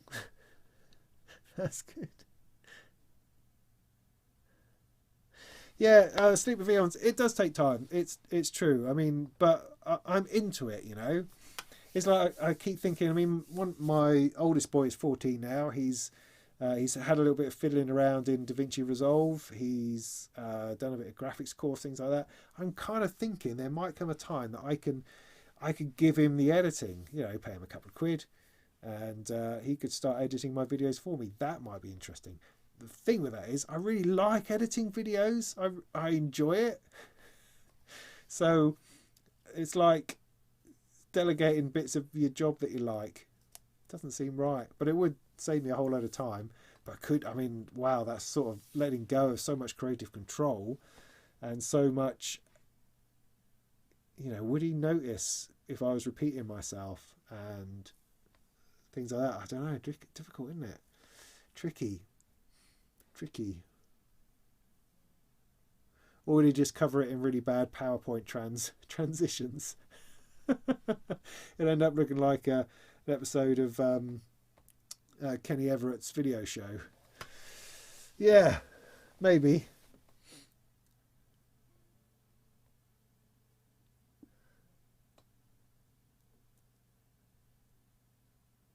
Yeah, Steve, I agree. I mean, I get touchy about mid-roll adverts. I don't really like them. Bo Beat slapped me around the head and said, "Oh, you're losing so much money." Is that how he speaks? I don't think so. You're losing so much money. And so I started putting them in, and it annoys me. It annoys me in other people's videos when I'm sort of skipping around a video and adverts keep throwing themselves at me. I'd just rather not do that. But at the same time, it's kind of... oh, it's a weird place, this YouTube thing. It's really difficult. Diamond Wipe, yeah, awesome. I really like the one where it just turns into like a wine glass and then tips over and it pours out the transition, which then comes back onto the screen. That's the kind of wizardry I'm talking about. 80s proper video transitions. That's what we want. Yeah, no, I think you're right, Tempura Boto. I don't think they are popular enough. Yeah, we're getting old, mate. We certainly are. Yeah, Christo, I would like to do that more, the video side of things, video effects. Ooh, I've got up here this thing from Critter and Guitari, what's it called? The Easy, which is a video synthesizer in a little box, which I've been quite disappointed with, I have to say, at the moment. But again, because I haven't really given it too much time. But I'd like to get back into that. But having modules that do that stuff as well, yeah, interesting, particularly if you're going to start performing live again. I'd like to do that. I mean, I've seen some extraordinary visuals that... I mean, some people do amazing work with that sort of thing. I mean, a few years ago... several years ago, I suppose. I mean, I was really, really into it. I was doing a lot of projections with music. I was making little films and stuff back when it was really much harder to do, and got really creative with it. But it's come on so far now that there's just extraordinary stuff out there that I don't have the chops to compete in that sort of world of awesomeness of the visuals. So a little box which does something interesting I thought would be really cool. It's just hasn't really gelled with me yet, which is a shame. I kind of really thought that it would, and it kind of really hasn't. Anyway, we went steaming through another sort of 20 minutes there. I think YouTube does push a lot of ads on people. Genuine question. Okay. How do I integrate my new modular system into my DAW production workflow to give me a unique pop sound? How can it give me an edge? Ah, interesting. So what is a pop sound? That's a good question. I mean, behind everything that I do, right? Back in my head somewhere, back in some part of my brain. You'd like a long shot of the shed? I can show you around if you like. Would you like me to show you around? I can do that in a minute. My cable, I can spin everything around a bit. It's not pretty. But I can do that if you like. Is there anything out which is not allowed to be out? No, it's all right, I think. I'll do that in a minute, mate. We'll finish off with that. So I'll do that. I do have more cameras. I've got this shot up here, look. Hang on, I've got a thing here. Is that thing? Can you? Ooh.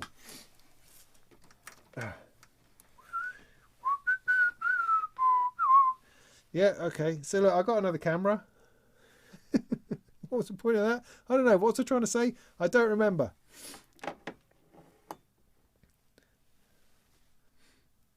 Yeah, okay. Quick studio tour in a minute when we're coming to the end. Is that back to there? Yeah, okay, right, good. So, so okay. Yeah.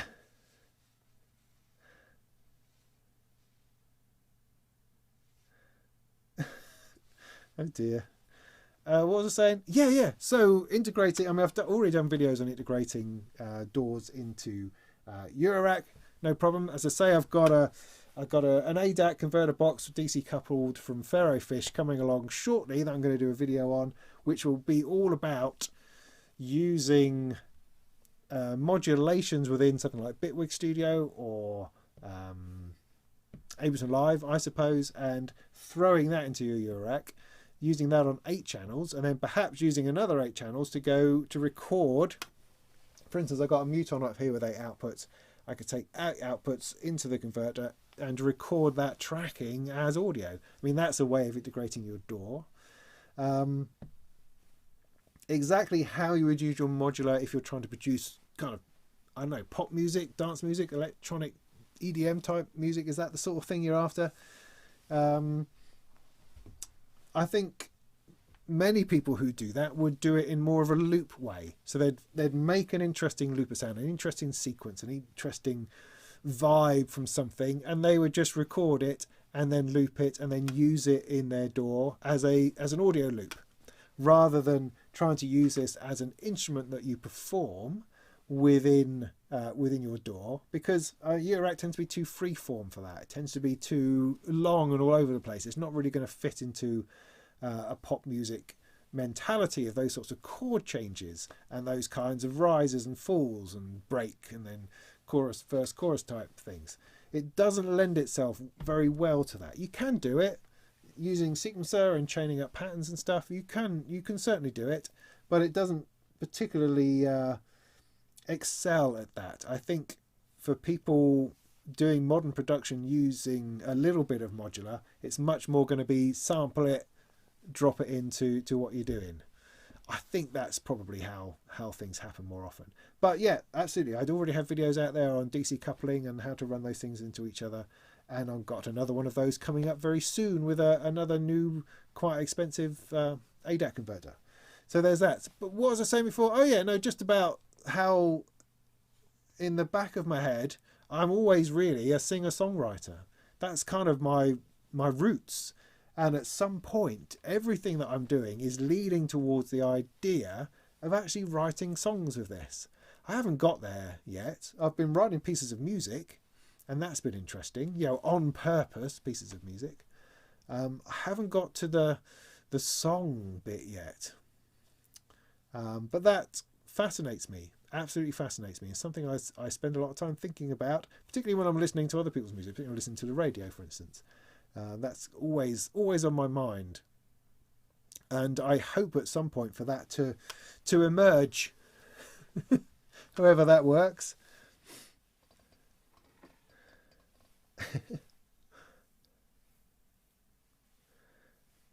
Not technical integration, creative and workflow integration. Well, yeah, I think I spoke on that in terms of sampling, really, more as much as anything.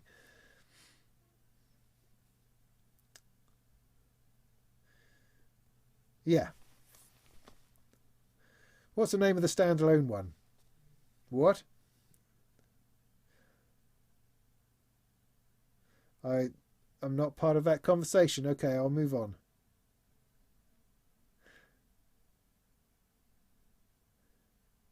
Do you still have the Hermod? Yes, we spoke about that earlier, and I was really unkind about it. I'm sorry, poor Hermod. I am sorry, Mr. Modular Brain. Give you a tickle, tickle, tickle. Poor thing, poor mystical thing, poor mystical. What the fuck does this button do thing? Yeah. I still do. I use it for things. I used it most recently in my Poly 8 review of the that polyphonic Poly 8 oscillator thing. Anyway, time's moving on.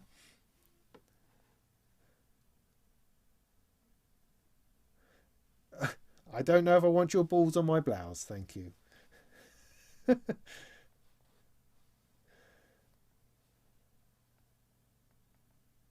Okay, so yes, the studio tour then. Let's see if I can do this without breaking anything.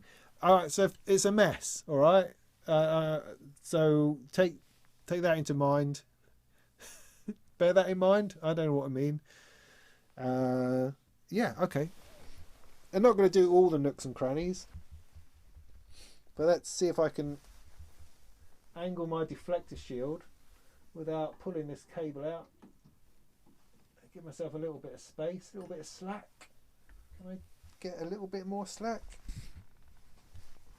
Sorry for any bumps. There's a bit more slack. Okay.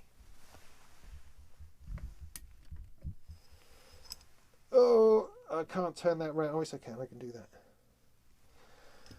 Okay, so this is my working rack at the moment, which is very exciting. Now, some of you will remember I'm going to be walking away from the microphone, so that you're just going to have to deal with it. Okay. I'll try to speak loudly when I'm not looking at the microphone, and I'm going to stand here mostly and just sort of turn the camera around. Okay, so this is my working rack. You may remember the old days of the Moog racks, which is awesome, and it's still an awesome thing, but that tends to at the moment be my lesser used stuff. Still used, just lesser used stuff, except for the one down there. Can you see that? That sadly is not used very much at the moment. I just had to move it out of the way while I was doing the Moog Sound Studio thing, which is still here, which is fantastic.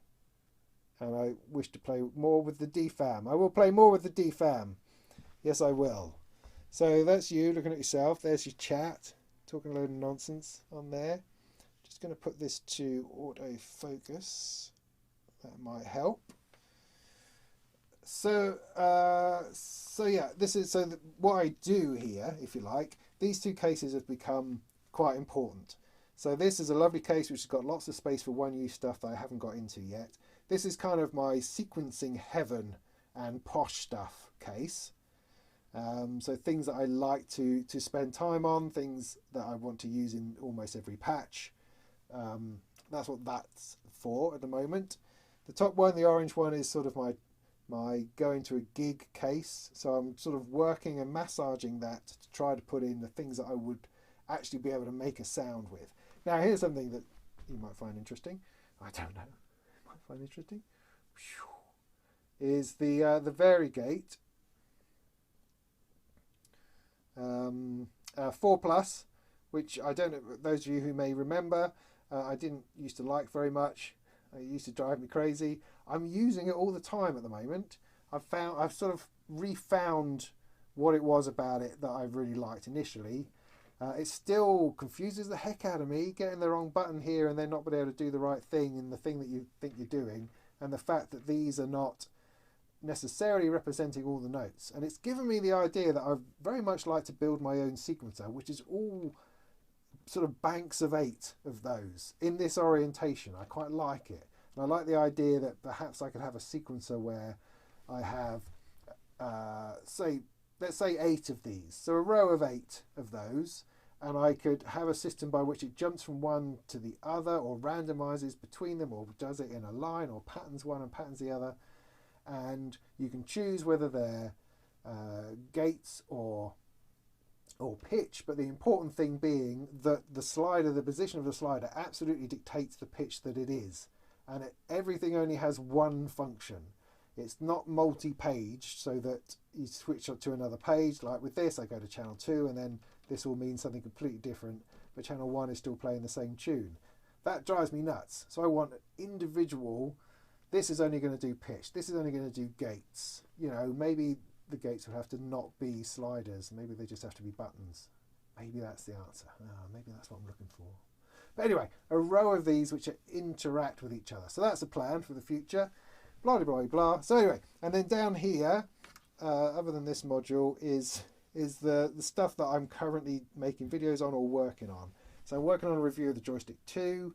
Just done the grit, but that's there because it's just bloody brilliant. And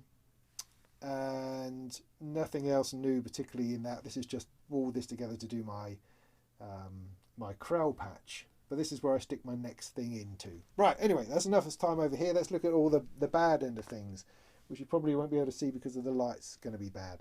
So down here, I've got a little station with an Impact LX49 Plus from Nectar. I'm trying to do tutorials for them, but it's become a bit troublesome in getting everything quite right. So we're still working on that, and that's where I plan to be doing those. That's part of a Hoover. There's some boxes. There's a load of cables. Those are more boxes and things that are hanging off shelves over there. I'm going to get and then we get to the back of the shed. This is where all my racking is, where I store really important things like an old iMac and a MIDI controller keyboard. The boxes for stuff, because I just can't seem to throw the boxes out. And every now and again this area gets cleared, and then I get sent a load of stuff. I think it all gets boxed up again, depending on whether it's on loan or not, so I have to keep the boxes and send them back. Oh, I've got a couple of synths knocking around down there. Look, there's a couple of Behringer synths, my RD8 and MS101, which I still very much like when I have the space for them. They're usually up here, but at the moment I'm doing tutorials. You know, that's how that thing goes. This is a new thing. I've not opened it. I don't actually have that for review. I have that for a different reason. I'll let you guess what that might be in between, because it's not actually that product that I'm reviewing. I'm reviewing a different product, but I felt that having one of those as well would have been a useful comparison to this other product that I'm reviewing. Oh, you're so mysterious. You really are. You're teasing us. Yes, I know. Okay, so that's Kung Fu Corner over there, where my weapons are usually arranged slightly neater than that. It looks like that's all fallen down. But I am indeed a black belt in Kung Fu, would you believe? That's a strange thing, a man with my back. And there's a couple of certificates to prove it. It's exciting. Okay, over here is Guitar Corner. No, that's one of my lights, which is just in the way.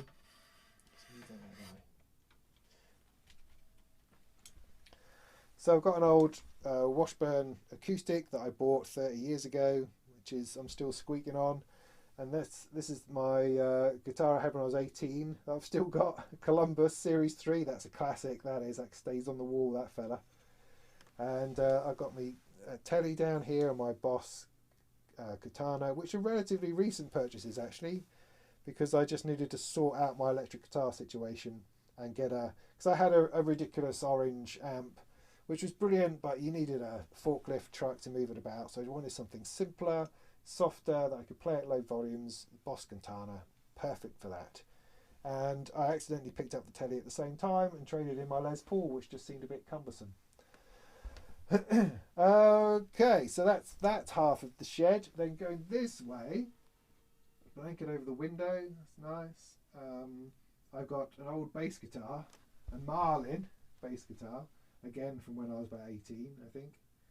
And things over there, that's the computer that we're looking at ourselves on. It's running vMix and stuff. I've got my little Korg Volca station over there. Some new posters on the wall. Can't quite get close enough in on that because of the shine. Oh. Anyway, so this is the poster that I say this friend of mine, Charlie, made for me, which is just brilliant. I have to say, just awesome. Which you can't because of the anyway. Well, I'll do more on that another time. So yeah, so over here I've got a Cobalt 8 sitting there doing stuff. That's my spare rack of stuff. I just wanted to keep everything out because things were getting lost and terrible stuff. Got a little case down there with a few Erica synth modules in. Then finally round to this corner is the DIY corner where I build modules, and I'm currently building the Deckard's Dream and other bits and pieces. So that is it, really. That's for watching films. I usually take it to the house. So there you go. It's not a studio as such. It's a shed that's messy, often full of junk. I try not to let it become like that, but it just happens sometimes. So there we go. Let me put this back on here, hopefully without losing anything.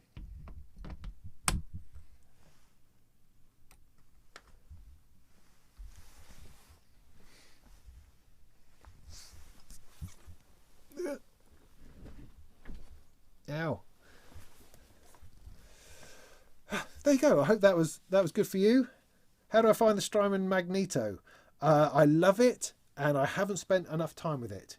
It's I've got more out of it recently than I have for a long time. Once I turned off everything but one tape head, and then suddenly it's kind of like, oh, this is making more sense because it's more like a delay that I understand, as opposed to this four-headed monster that just sort of goes dit dit dit dit at you all the time. So since turning off three of the heads, it seems to sit better in my world and my understanding of things. But I know that it's an awesome module, so it's one that I'm persevering with, and is very much part of my long-term plan to understand it better and to use it more. So yeah, and there's a couple of things I can do with it that I really enjoy, and so I do those things and don't worry about it too much. Guitars don't count. Oh, okay. Tambourine. Yeah, I know. I like that. Yes. Should be a range of vulgar synths.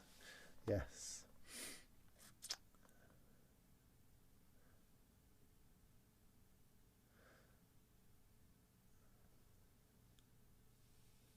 Columbus. Yes, indeed. Thanks. You're welcome.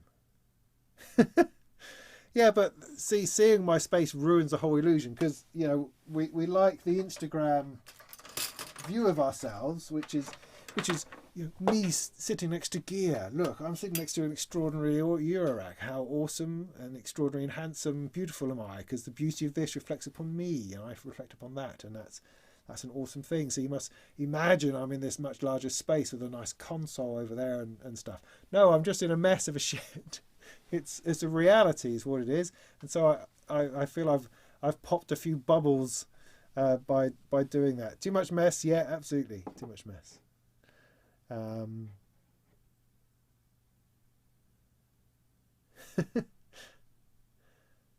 What's the module behind me with the big orange knobs on?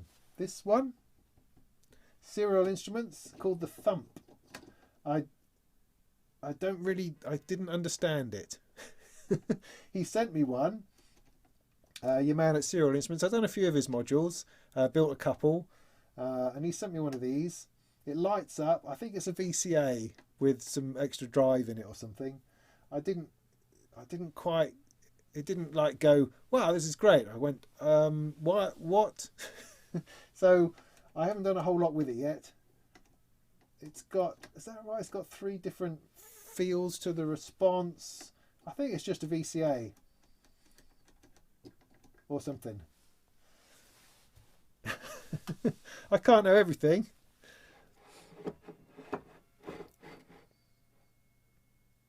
Do you use guitar pedals with the Eurorack? Yes, I do. Not often. I have... oh, where's that? It must be over there. I've got a Strymon A1, I think it's called, which sets you up a guitar loop, which is a very useful module. It just steps up and steps down 18 dB or something like that, so you can just route out through a guitar pedal, back in again. It's got proper jacks on it. Brilliant. And yes, I have done that. I picked up a couple of cheap TC electronic pedals expressly to do that sort of thing. I don't do it massively because it tends to just take up too much desk space, and I need it for other things, because my working space is changing a lot. There's a lot of change going on all the time depending on what it is that I'm doing. So they tend to get in the way and get a bit messy, so they end up on the floor over there and I forget about them. And now that I've got the Katana, that's got enough just delay on there and a little bit of reverb that I'm completely happy with that as a guitar rig. I don't need any more pedals than that. I do have a Screamer wah-wah pedal somewhere for those occasions, for that very rare occasion when I play in a covers band from time to time. We do parties, which is a load of fun. Destroys my voice. That was a problem with Toman 2 years ago, Jason. That was why my voice was gone. Oh, he's talking to somebody else.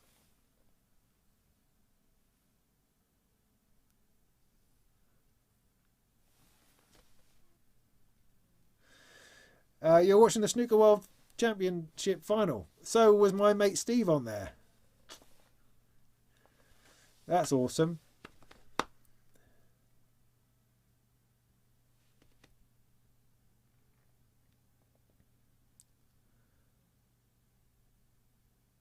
Martin, I don't think that's quite right. I don't think the TD3 does do more than the new bass. The new bass it has tone controls. It has an envelope, for heaven's sake.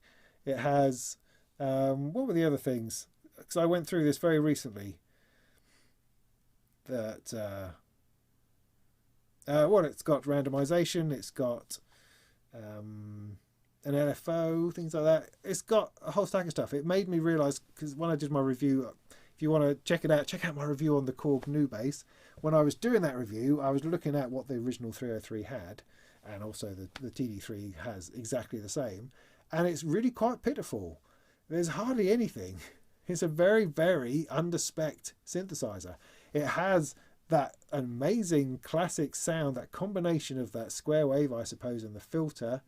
The way that came together, it just created this fantastic sound. But as a synthesizer, it's really crap. I mean, by crap I mean featureless. It has very little functionality or versatility, and actually the new bass does far more. So I reject that idea, I reject that notion, and say it actually is the other way around.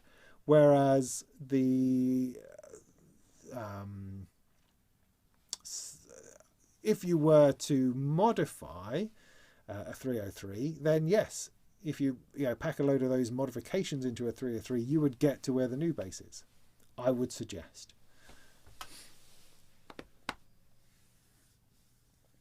Yeah, the A1, let me just check what the name of it is exactly.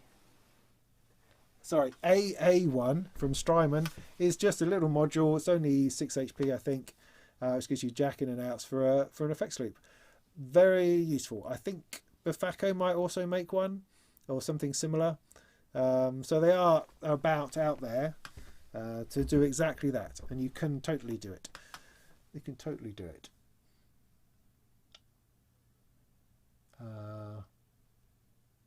Yeah. Yeah, Steve Davis.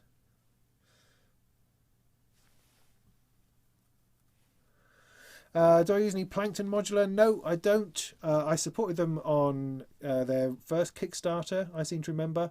Not enough to actually buy the module. I just threw them a couple of quids. I thought they were doing some cool stuff with that ants thing, I think it was. Yeah, they make some nice stuff, but I haven't come across any myself.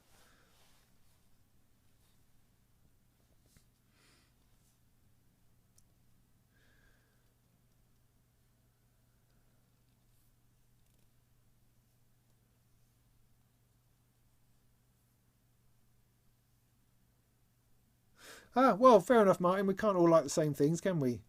Yeah. Interesting. Fair enough. Fair enough. They are funny little things, the Volkers. They, they are sort of a bit Marmitey in how useful they are. Some bits of it incredibly versatile, and other bits on the light side. But then they are cheap entry-level synths, I suppose. So you can only expect so much. But I quite enjoyed it. It is limited though. I mean, I try to show the scope of sound you can get from it in different ways, using MIDI, using it in sequences, things like that, as well as just using it itself. And I think it's got more going for it in that regard than a 303 or a TD3. But if you're after an acid bass line, then you can't really beat the 303, I don't think. I think that's fine. And the new bass, although it sort of is doing that, it has a different vibe to it ultimately. I haven't touched the Vulcan modular yet, Ken. That's next on my list.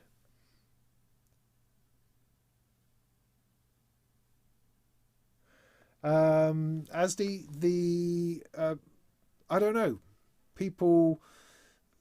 The comments I got to my new bass review were often that many people prefer the Volca bass. The new bass, I mean, I think the particular thing about the new bass is the growliness. It has this saturation and drive circuit in it, which uses a tube, and the sub oscillator, of course, which is what the 303 doesn't have. Sub oscillator, there you go. TD3 doesn't have a sub oscillator. That's part of it. So once you bring in that sub that has that growliness with it, it is a much thicker sound. It's a different sound. It's a different vibe. It's not quite going to have the thinness of the 303, which so brilliantly cut through mixes. That's one of the brilliant things about the 303, was in its weediness somehow. It wasn't this big, huge sound that overwhelmed anything. It has a sort of a narrow band sound that fitted in to a mix just brilliantly, and that's one of its things. Whereas the new bass bringing that sub and it gets very growly. Anyway, I should be trying to wind this down now. That's what I'm trying to do. People get asking me interesting questions. I'm almost cracked open that beer now.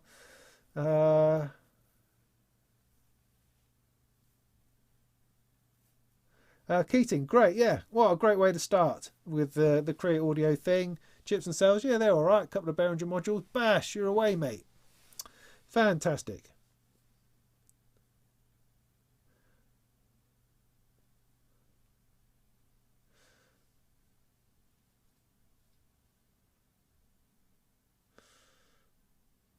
Yeah, the Strymon one is more expensive than it needs to be, I think.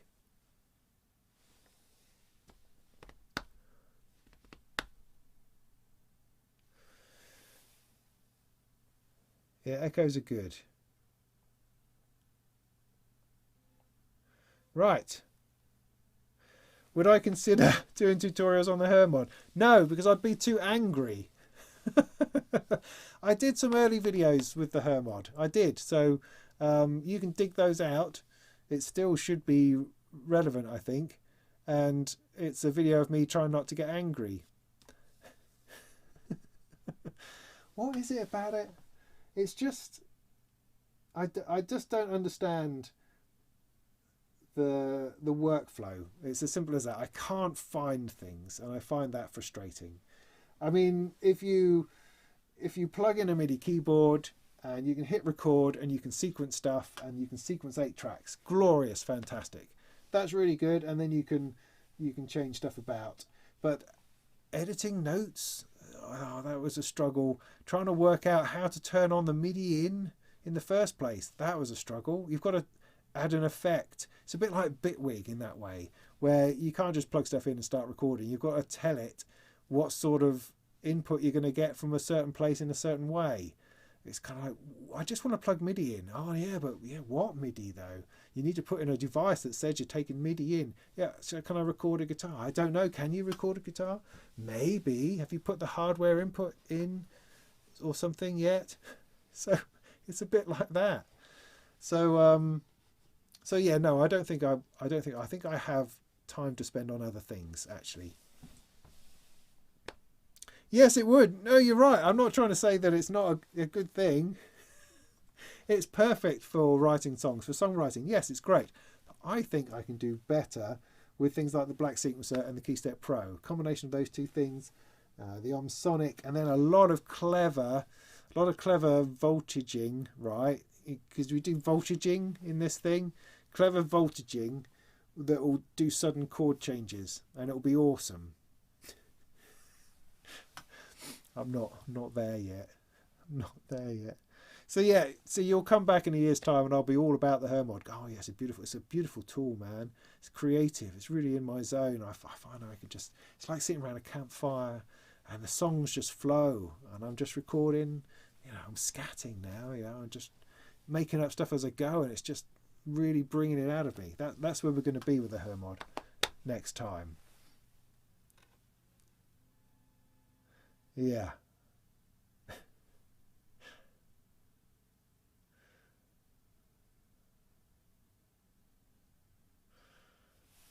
Yeah, I'm not that into iPad Pros. Thank you.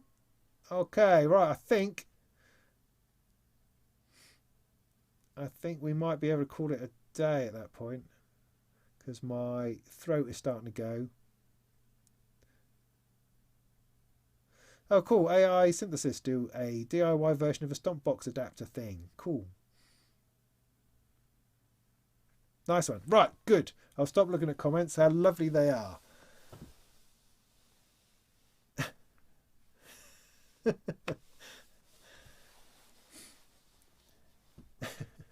Right, good.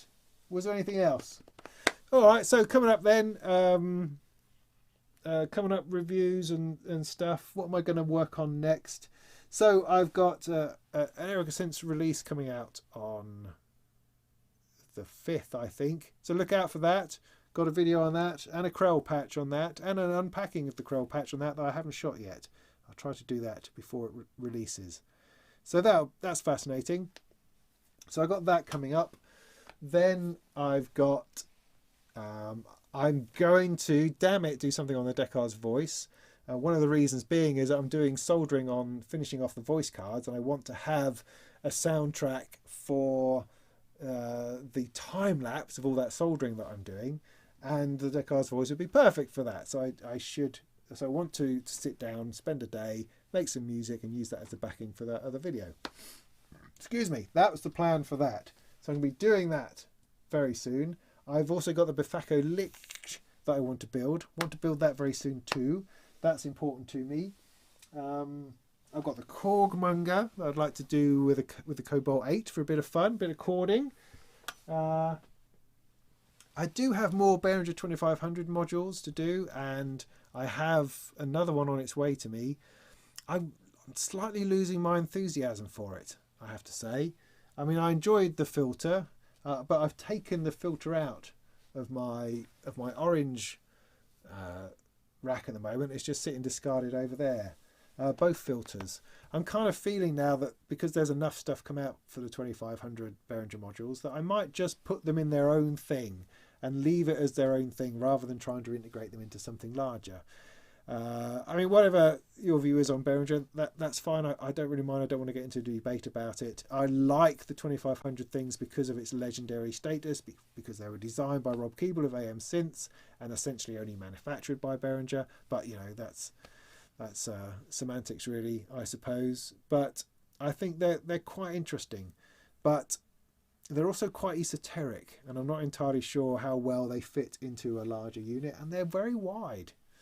So I'm sort of building up this collection of 2500 modules, and I think I might just put it together in a system by itself and see how that flies, because that interests me, I think, rather than just absorbing them into here. And the oscillators should be with us in a few weeks, so once the oscillators arrive, I feel like it's actually some kind of system by itself. So yeah, so not going to do anything else on those for the moment, I don't think.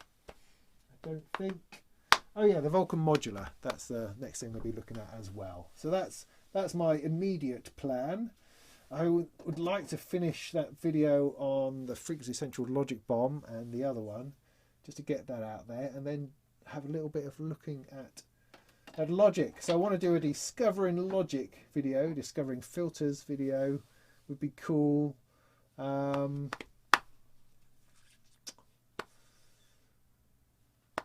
Yeah, no, so there's so much, endless stuff. Oh yeah, got that Russian synth turning up. Yeah, got that turning up. A few other bits and pieces.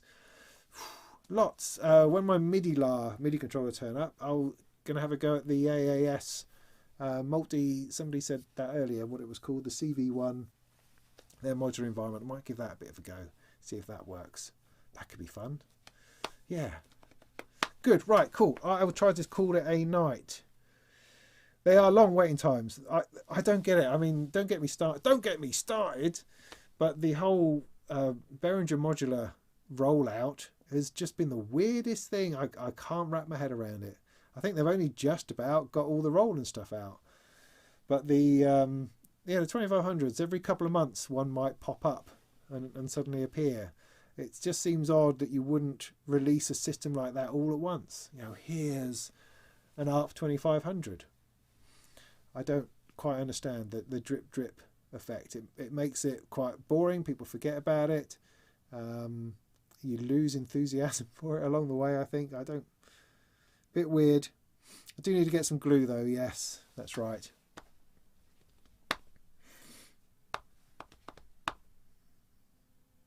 I do need to do more converting. But the problem with that is I wrote a review for Sound on Sound on the Behringer the Filtamp module, and of course I couldn't send them any photos because I'd rubbed the logo off. So you know, I've got to be a little bit careful. I don't want to shoot myself in the foot where I'm you know, not being able to do things because I've sabotaged myself. Anyway, blah blah. What's my DAW of choice? Studio One, usually. Or Bitwig. Sometimes Ableton Live. Occasionally Reason. Cubase at a push.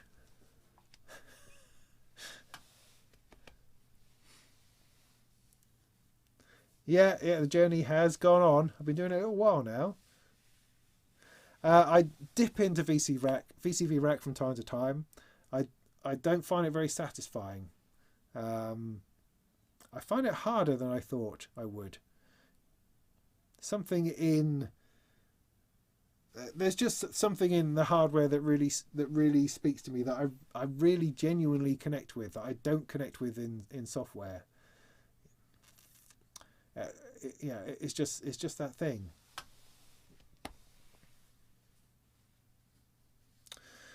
Thanks. So yeah, okay, yeah. Let me stop answering questions then. Well, I mean, yeah. Well, just to finish, Walter is absolutely right. I mean, VCV Rack is awesome for people who want to learn about modular. Absolutely awesome. So don't ever diss it. I have no intention of doing that. But it is a modular environment, and it does offer a lot of modular sound and beyond. I mean, you can't do what VCV Rack does in a hardware modular. You can't. You don't have enough room or enough modules in order to accomplish that. So it can do a completely different thing. But it's not the same. There's similar experiences, and you can get very similar music out, but it's just not the same. But that's okay. It's okay to be a different thing, and it's a fantastic place to learn. Same as the other software modulars as well. Fantastic places, fantastic things. But it ain't the same, at least for me anyway.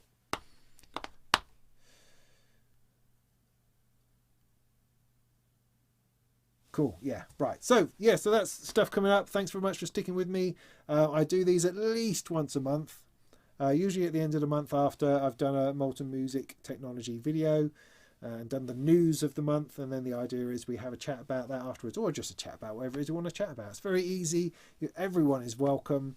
There's always a little bit of personal abuse and insulting going on my behalf, and I'm apologise if I've put anybody's nose out of joint. Don't mean to. I just like to react honestly to something that you say, and of course you might say it with me not understanding any of the meaning behind it, but that's okay. Or you might be an arse, who knows? But I'll just talk as openly, as honestly as I can. I mean no harm to anybody who feels I might have not liked the thing that they wanted me to like, because we're all different. So that's the vibe, man. That's what we do with these things. Sometimes I do them more often. We'll just see. It's a matter of fitting them in, isn't it? And this is a bank holiday weekend, for heaven's sake. So, right, I'm off to go and watch some more ER, as we seem to be in the middle of that in a minute.